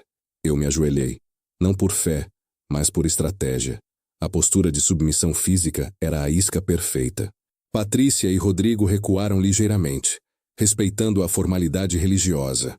Mas Marcelo permaneceu a uma distância inaceitável. "Marcelo", eu chamei, minha voz baixa. "Eu não posso confessar os meus pecados a Deus sob a vigilância de um guarda-costas. Afaste-se da porta. Minha alma precisa de privacidade." Marcelo olhou para Patrícia que, temendo um escândalo público, balançou a cabeça de forma quase imperceptível. Marcelo, relutante, recuou 3 passos, ficando de frente para a janela, mas ainda de costas para o padre. Eu comecei a confissão, sussurrando de forma inaudível ao padre Damião sobre a minha ambição e a frieza com que tratei Fátima. Era tudo uma distração para os meus verdadeiros sentidos. Meu foco estava no som. Eu havia notado que o sistema de som ambiente da clínica era fraco, e que o isolamento acústico da suíte era projetado para manter os ruídos internos dentro, mas não necessariamente bloquear os sons de fora. E Patrícia, no corredor, estava nervosa. Eu sussurrei ao padre, fingindo emoção. "Padre, sinto que fui traído pelos meus mais próximos, e temo que amanhã serei levado para um lugar onde serei invalidado." Patrícia, que estava a poucos metros, começou a mexer em sua bolsa, visivelmente tensa. Ela se afastou da porta, caminhando em direção ao corredor para ganhar um sinal de celular melhor, o que me era crucial. No meu ouvido esquerdo, havia um dos meus aparelhos auditivos de alta tecnologia, um modelo discreto que Patrícia pensava ser apenas para surdez leve, mas que na verdade era um microfone direcional com captação de baixa frequência. Eu forcei uma tosse forte, chamando a atenção de todos. Patrícia parou no corredor. Eu então confessei em voz alta, como se fosse um rompante. "Padre, o meu coração está partido. Meu filho me disse que eu vou para o asilo. Isso não é um lar, é uma cela." Patrícia, fora de vista, aproveitou o barulho da minha tosse e o momento em que todos olhavam para mim, para fazer sua ligação. A voz baixa e rápida. Com o meu aparelho auditivo configurado, eu consegui ouvir o murmúrio dela. "Sim, Rodrigo, ele está fazendo um inferno aqui. O padre e Ricardo estão controlando. Mas amanhã cedo, às 9 da manhã, o solar da colina, O neurologista Dr. Carvalho estará lá às 10. É a nossa chance. Ele assinará a incapacidade. Prepare os documentos. Solar da Colina. O nome de um asilo de alto padrão. E o horário. Amanhã, 10 da manhã, a avaliação. A traição era real, e o tempo estava se esgotando. Patrícia desligou e voltou à porta da suíte, recompondo-se com uma expressão de preocupação. Eu me levantei, ignorando o padre e Ricardo. Olhei diretamente para Patrícia. O medo de ser declarado incompetente era uma dor física aguda, como se o meu peito estivesse sendo esmagado pela mágoa e pela injustiça. 67 anos de controle desmoronando em 24 horas.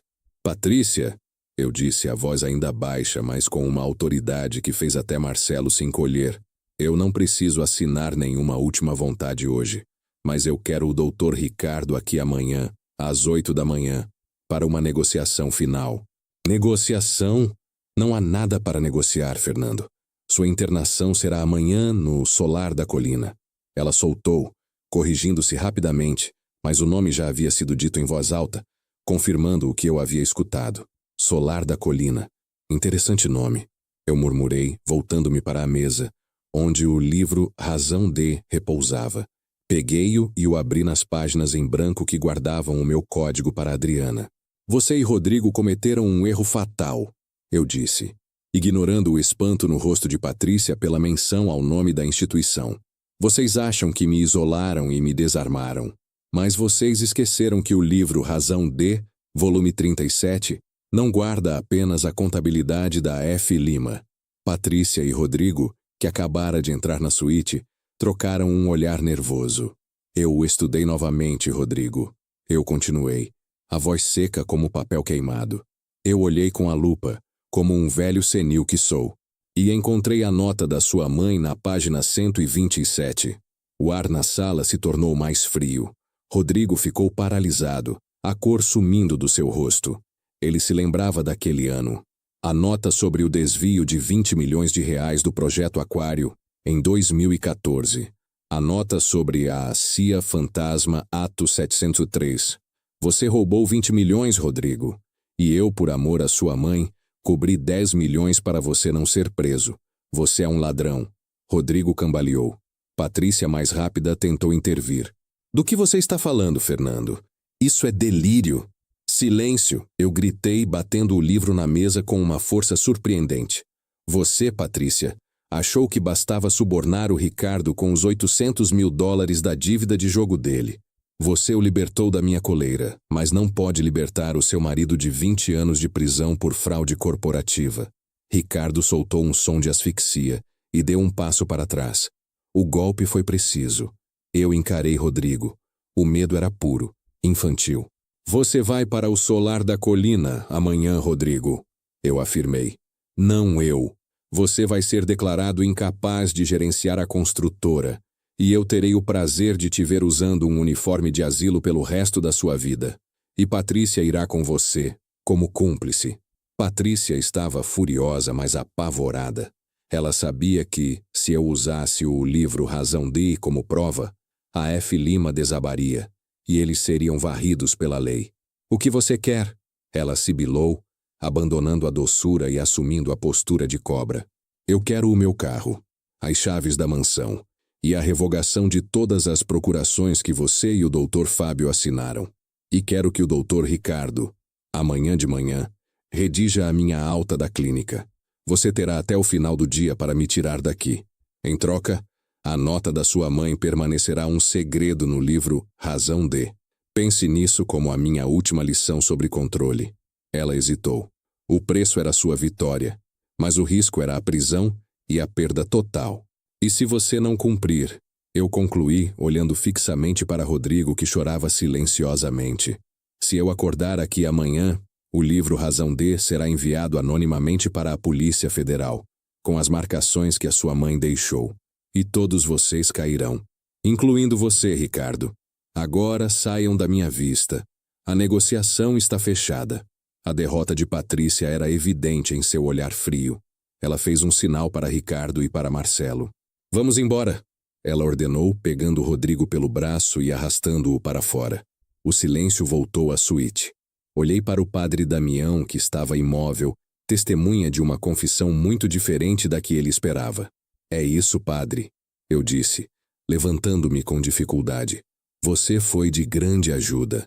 Eu não havia fugido. Eu havia forçado a minha libertação. Mas enquanto o sol começava a descer sobre Vargem Grande, eu sabia que Patrícia não me libertaria por obediência, mas por medo. E que assim que eu estivesse livre, ela tentaria me neutralizar de forma definitiva. Eu tinha até o final do dia. Eu tinha o livro Razão D, e eu tinha a Adriana como meu plano A, acionado secretamente. Mas eu precisava de um plano para neutralizar Ricardo permanentemente antes que ele fugisse do país. E Patrícia, com sua ambição desmedida, me daria a oportunidade perfeita para a destruição do meu advogado traidor. Ela precisaria dele para assinar a minha alta. E era nesse momento que o meu plano mais cruel seria executado. Eu não havia fugido. Eu havia forçado a minha libertação. Mas enquanto o sol começava a descer sobre Vargem Grande, eu sabia que Patrícia não me libertaria por obediência, mas por medo. E que assim que eu estivesse livre, ela tentaria me neutralizar de forma definitiva. Eu tinha até o final do dia. Eu tinha o livro Razão D, e eu tinha a Adriana como meu plano A, acionado secretamente.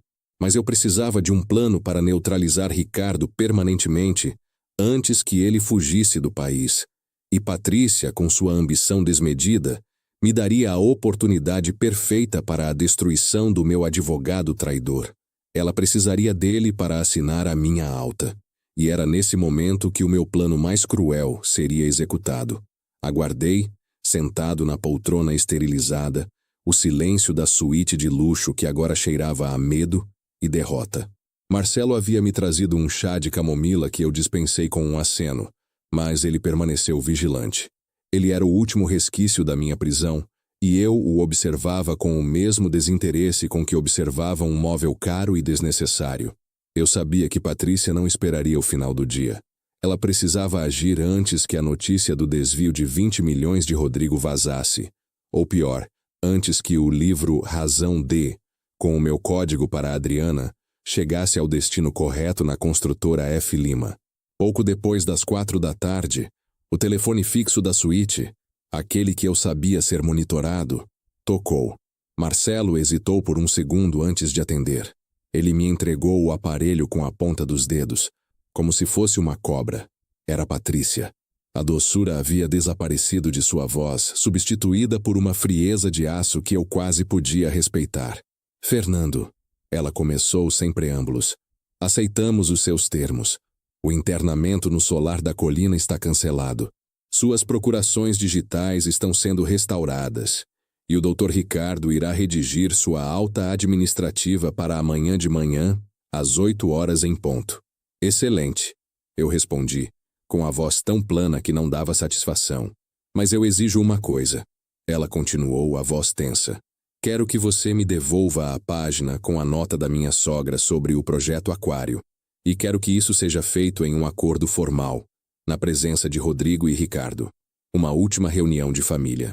Ela estava tentando recuperar o controle emocionalmente. Queria me fazer testemunhar a rendição, mas também garantir que eu não mantivesse as provas.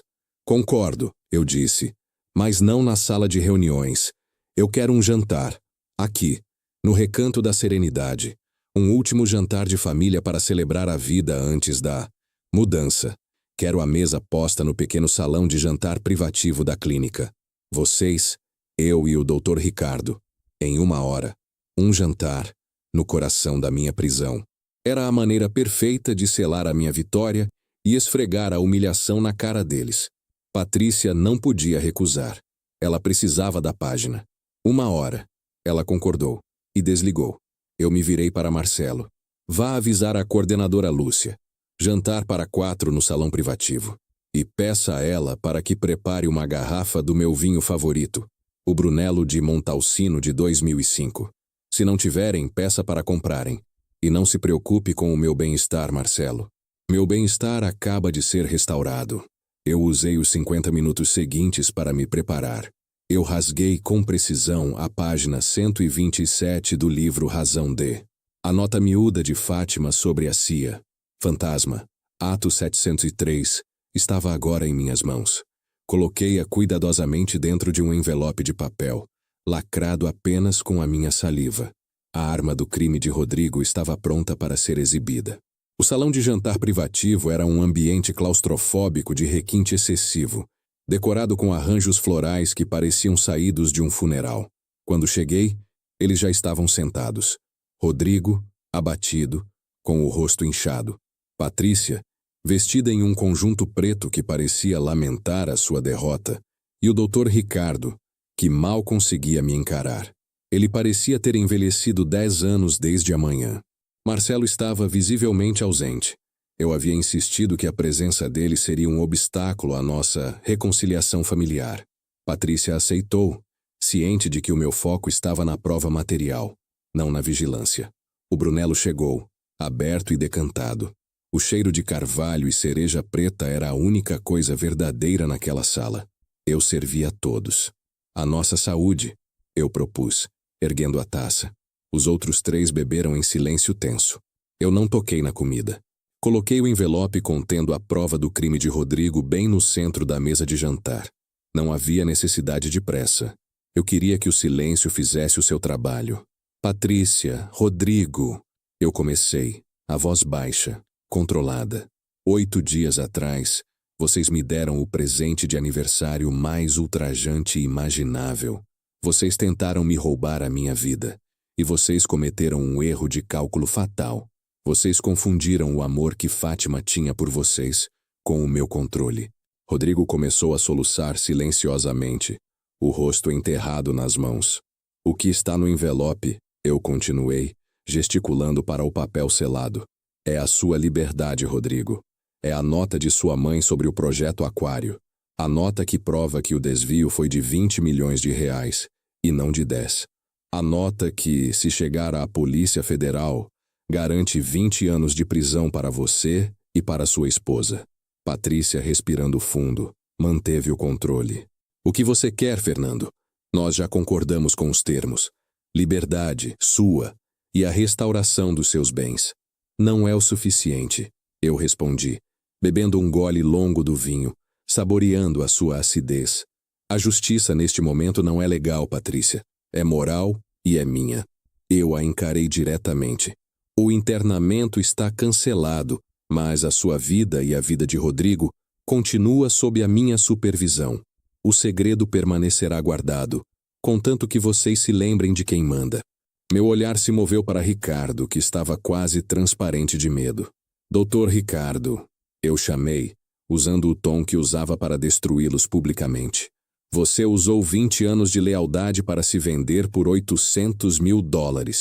Patrícia pensou que o libertou da sua dívida de jogo com a quadrilha, mas ela se enganou. Ricardo cambaleou na cadeira. Patrícia franziu a testa. Eu sabia de tudo, Ricardo. O que Patrícia não sabe é que os criminosos não queriam o dinheiro. Eles queriam que você me entregasse um lote específico de terrenos na Barra. Eu paguei a dívida, mas mantive o recibo. Eu sorri, um sorriso gélido. Agora, Patrícia terá que pagar a dívida de novo, ou você será entregue aos seus credores originais. E como você me traiu, Ricardo, eu vou garantir que você pague com juros. Você vai assinar a minha alta amanhã. E depois disso, você não será mais visto no Rio de Janeiro. Sua reputação será destruída, e você fugirá do país. Pense nisso como a sua aposentadoria forçada.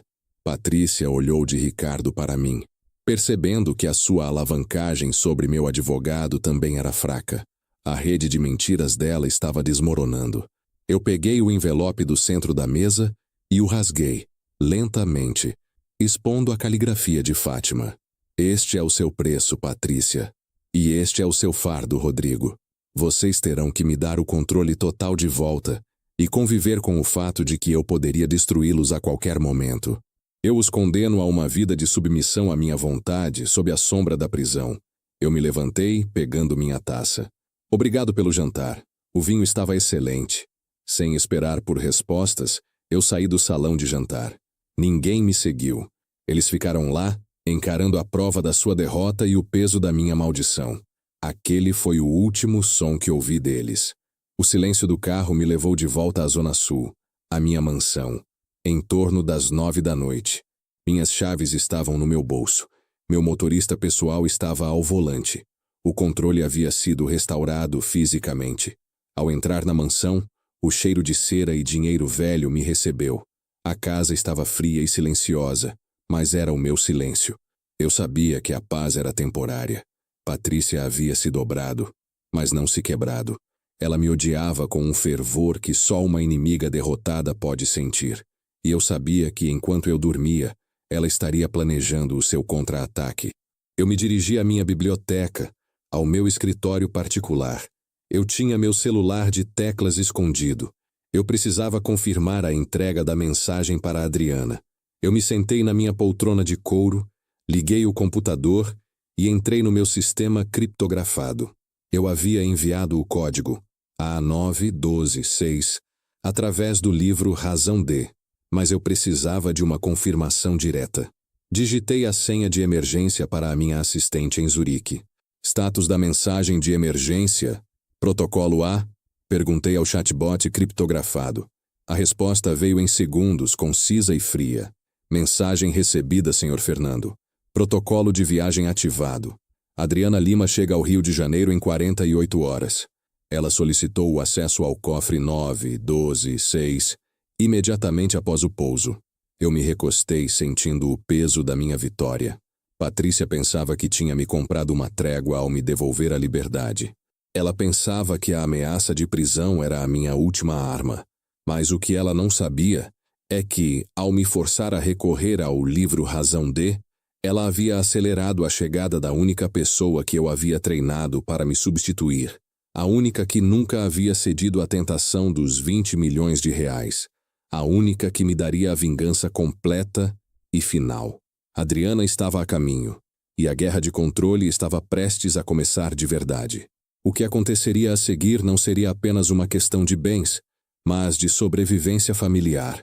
Patrícia estava prestes a descobrir que o meu plano de sucessão era muito mais impiedoso do que ela jamais poderia imaginar. Eu estava de volta ao meu trono.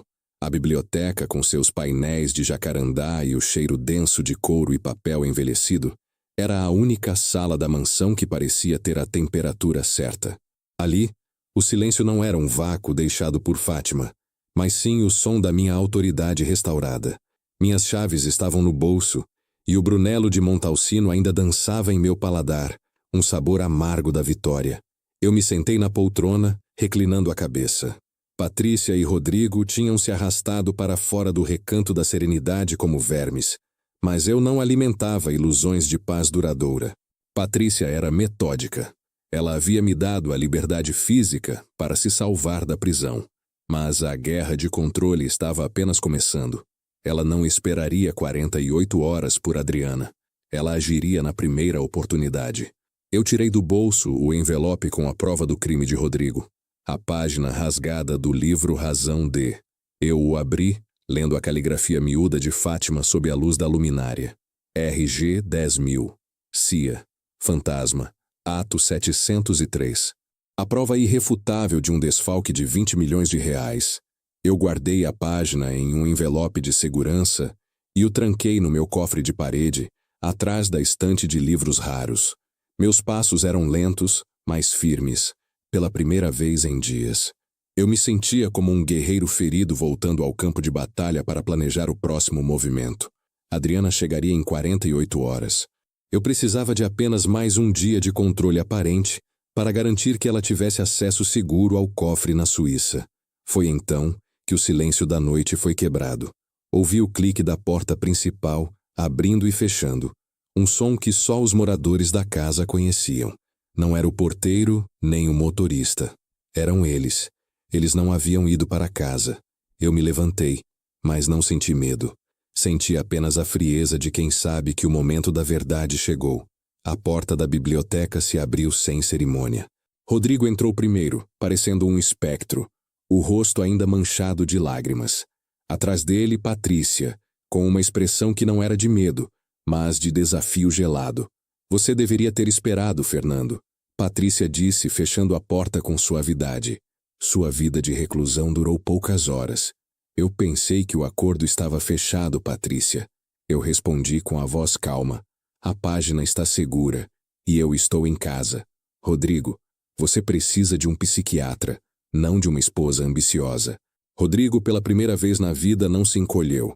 Ele deu um passo à frente, sua postura rígida, treinada. Ele não era mais o garoto que eu desprezava. Ele era a arma de Patrícia. Não há mais acordo, pai, Rodrigo disse, sua voz tensa e baixa. Você nos forçou a escolher entre a prisão e a sua tirania. Nós escolhemos o caminho do meio. Patrícia colocou uma pasta cinza sobre a mesa, exatamente onde minutos antes eu havia colocado o envelope com a prova. Você pensou que, ao nos ameaçar com o desvio de 20 milhões de reais, você venceria, Fernando. Patrícia explicou, deslizando a pasta para perto de mim. Mas você subestimou o nosso tempo. Nós sabíamos que a sua vingança era mais importante do que sua sanidade. E foi nisso que baseamos a nossa defesa. O que é isso? Eu perguntei sem tocar na pasta. É o mandado de internação, Fernando. Patrícia respondeu, e a satisfação cruel em sua voz era palpável. Você pensou que sua avaliação seria amanhã no solar da colina. Isso era a cortina de fumaça. Ela gesticulou para a pasta. O doutor Ricardo, antes de ser ameaçado pela sua dívida de jogo, e o doutor Fábio Silveira, agindo como consultor de segurança interna, protocolaram a petição de interdição na vara de família há 3 dias. O juiz concedeu a interdição provisória, baseada em relatórios detalhados de Patrícia e Marcelo, seu ex-cuidador, que detalhavam a sua paranoia, seus lapsos de memória e principalmente a sua recusa em aceitar qualquer ajuda médica. O mandado é legal e foi assinado hoje à tarde. Você não tem mais controle legal sobre os seus bens, nem sobre a sua própria pessoa. O ar pareceu rarear. 3 dias. Enquanto eu celebrava a minha sagrada rotina e desprezava a fraqueza de Rodrigo, eles agiam. Eles haviam antecipado que eu não resistiria a um golpe legal, mas eu resistiria a um golpe de força física. A traição era profunda, e Patrícia havia se movido com a precisão de um cirurgião. É uma fraude, eu declarei, mas minha voz não tinha a convicção de antes. Eu era um homem de números e o papel carimbado na pasta parecia ter a letra Lex gravada nele. O que é fraude é você, pai, Rodrigo disse, e o peso da sua voz me atingiu mais forte do que qualquer golpe. Ele não estava mais chorando. Havia uma determinação fria nele. Você pensa que nos conhece. Você pensa que tudo se resume a 20 milhões de reais. Mas eu não me importo com o dinheiro, Fernando. Eu quero o fim da sua tirania. A minha vida inteira foi ditada pela sua régua. Eu sou um estagiário eterno na sua vida, humilhado em cada passo. Eu não sou um ladrão. Eu sou um homem desesperado que quer que o controle da sua própria vida seja dele e não seu. O silêncio que se seguiu foi a minha verdadeira derrota. Eu havia focado tanto na ganância dele que ignorei a humilhação. Eu havia criado meu algoz. Seu mandado é uma farsa, Rodrigo, eu disse, tentando encontrar a minha voz de comando. Minha filha, Madriana, chegará em 48 horas. Ela tem a procuração para reverter isso e ela tem o meu plano A. Patrícia soltou uma risada curta e amarga. Adriana, a filha que você escondeu no exterior. Nós sabemos sobre ela, Fernando. Ela é irrelevante, porque o mandato de interdição provisório tem efeito imediato. Quando ela chegar, você estará legalmente incapaz de passar qualquer procuração ou herança. Seu plano A será apenas a dor de cabeça dela. Eu caminhei até a janela, observando o Rio de Janeiro que eu havia conquistado. As luzes cintilavam no Leblon e em Ipanema, uma tela de vitória que agora parecia zombar da minha queda. Então, o que acontece agora? Eu perguntei. Não era uma súplica. Era a pergunta de um general que perdeu a batalha final. Agora você vai descansar, Fernando, Patrícia disse, e a frieza em sua voz me fez estremecer. A ambulância de segurança virá em 4 horas. É uma ordem judicial. Você será levado para um lugar seguro, sob guarda militar, até que a avaliação psiquiátrica final seja realizada. Você não está mais sob nosso controle. Você está sob o controle da lei. Patrícia e Rodrigo se retiraram, deixando a pasta cinza e o silêncio para trás. Eu não tinha mais nada a dizer. Eu havia perdido a última rodada para a minha nora. Eu não dormi naquela noite. Eu me sentei na minha poltrona, lendo os papéis da interdição provisória. Era tudo legalmente perfeito. Patrícia não estava roubando. Ela estava me prendendo através da lei que eu tanto respeitava.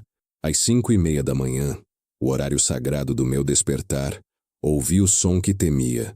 O motor diesel de uma van, estacionando discretamente na rua. Eu me vesti no meu melhor terno e desci as escadas, sem esperar que eles viessem me buscar. Rodrigo e Patrícia estavam na sala de estar, junto a 3 homens vestidos com uniformes discretos, mas com a postura militar que eu reconheci imediatamente. Eles eram profissionais. "Bom dia, pai", Rodrigo disse. Desta vez, ele não parecia triunfante, mas grave. "Nós cuidaremos de tudo."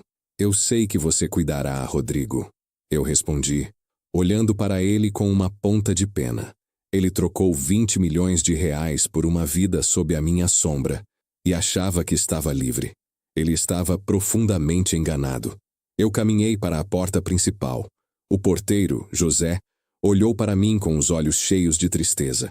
Eu o ignorei. Ao sair para o sol fraco da manhã no Rio de Janeiro, Patrícia se aproximou.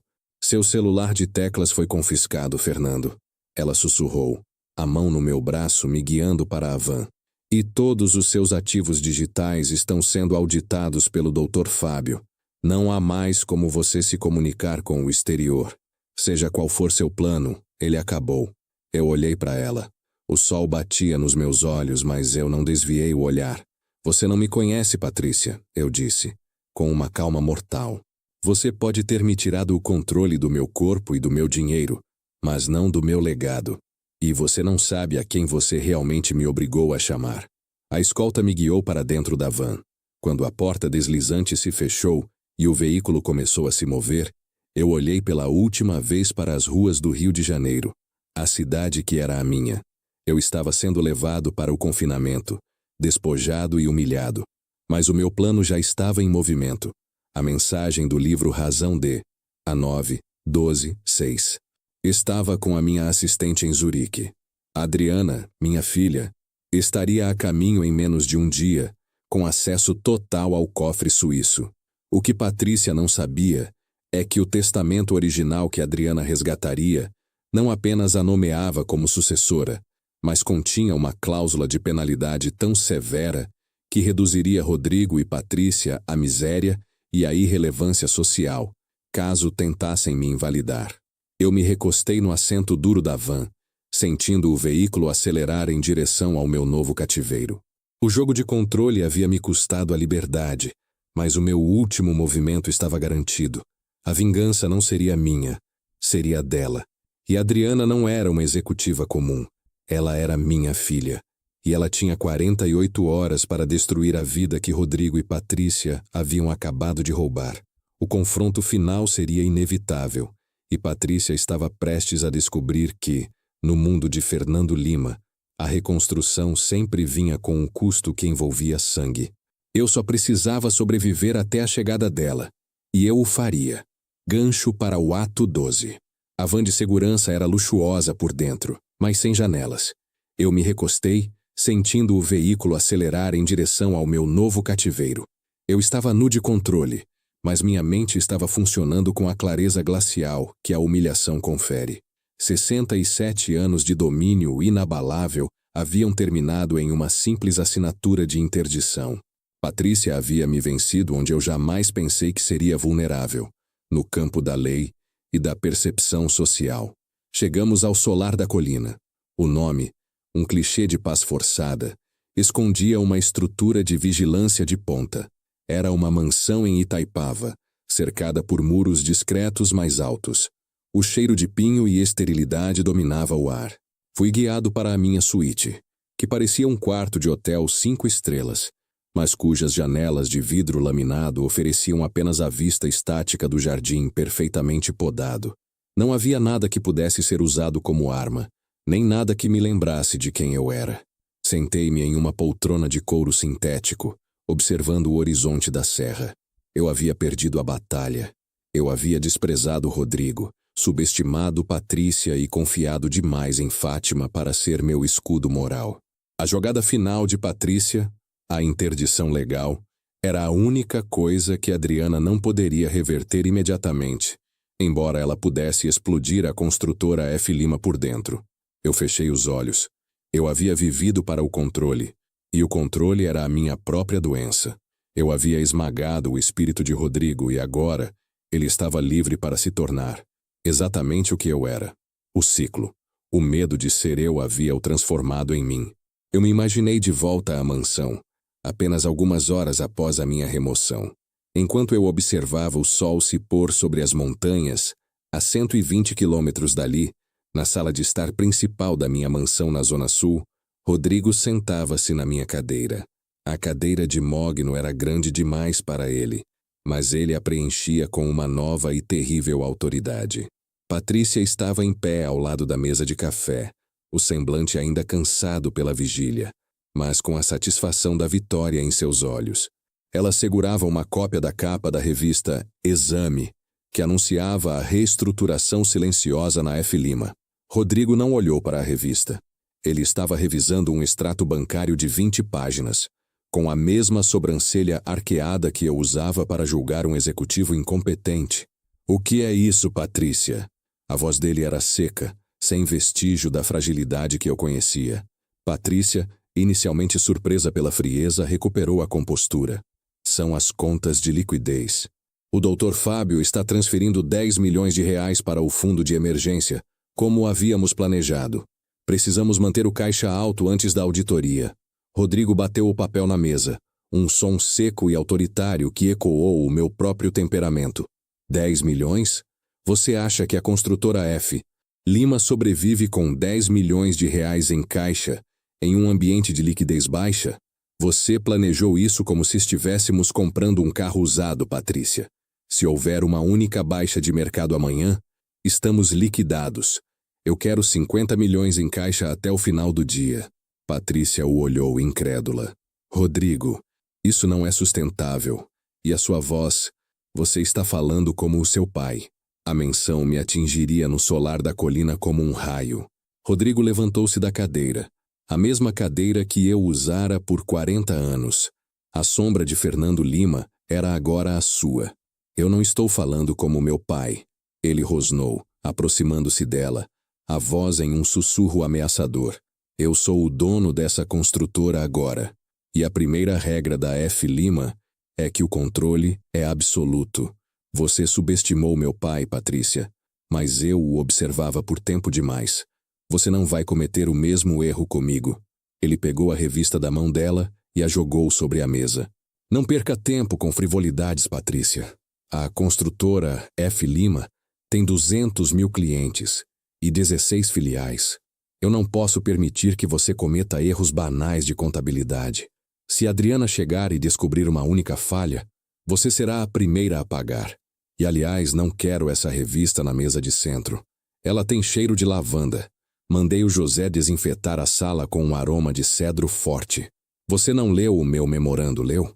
Patrícia piscou, não de medo, mas de reconhecimento.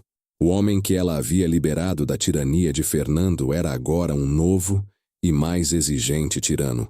A liberdade de Rodrigo não era para si, era para exercer o controle que lhe havia sido negado. Ela havia trocado um mestre por outro. Sim, Rodrigo, Patrícia respondeu, sua voz voltando ao tom submisso que ela usava para me agradar. Eu providenciarei o memorando sobre o cedro, e os 50 milhões serão transferidos até o final do dia. Ela se virou para sair, mas Rodrigo a chamou de volta com um gesto frio da mão. Mais uma coisa. Ligue para o Dr. Ricardo e diga a ele que o pagamento de 800 mil dólares da dívida dele será feito, mas com uma retenção de 30%. Diga a ele que lealdade é cara e traição é mais cara ainda. E que eu não sou meu pai. Eu sou muito mais impiedoso. Patrícia engoliu em seco. A retenção de 30% era a réplica exata do meu método de gestão de pessoas. Comprar a lealdade, mas sempre manter a alavancagem financeira. O ciclo havia se fechado. No solar da colina eu sorri, o sorriso gélido de um predador que vê seu filhote crescer. Eu estava preso, humilhado e legalmente incapaz. Mas eu havia vencido a guerra final, a do legado. Eu havia passado o controle como uma maldição genética. E agora Rodrigo estava preso na mesma cela que eu havia construído para mim. A vitória de Patrícia e Rodrigo era a minha vitória mais amarga. Eles haviam trocado o conforto pela responsabilidade, a liberdade pela tirania que eles agora encarnavam. Adriana chegaria sim, e ela detonaria a bomba que eu havia plantado. Mas a essência do meu controle, a patologia da gestão totalitária, viveria em Rodrigo, o novo Fernando Lima. Eu me recostei na poltrona. A minha vida foi uma prova de que o controle é a única moeda que vale a pena. Eu falhei em encontrar paz, mas consegui a minha vingança. Se essa história tocou você de alguma forma, deixe um comentário aqui embaixo. Quero muito saber o que você teria feito no lugar do Fernando. E, se puder, compartilhe este vídeo com alguém que precisa ouvir isso hoje. Obrigado por assistir e que Deus abençoe seu caminho.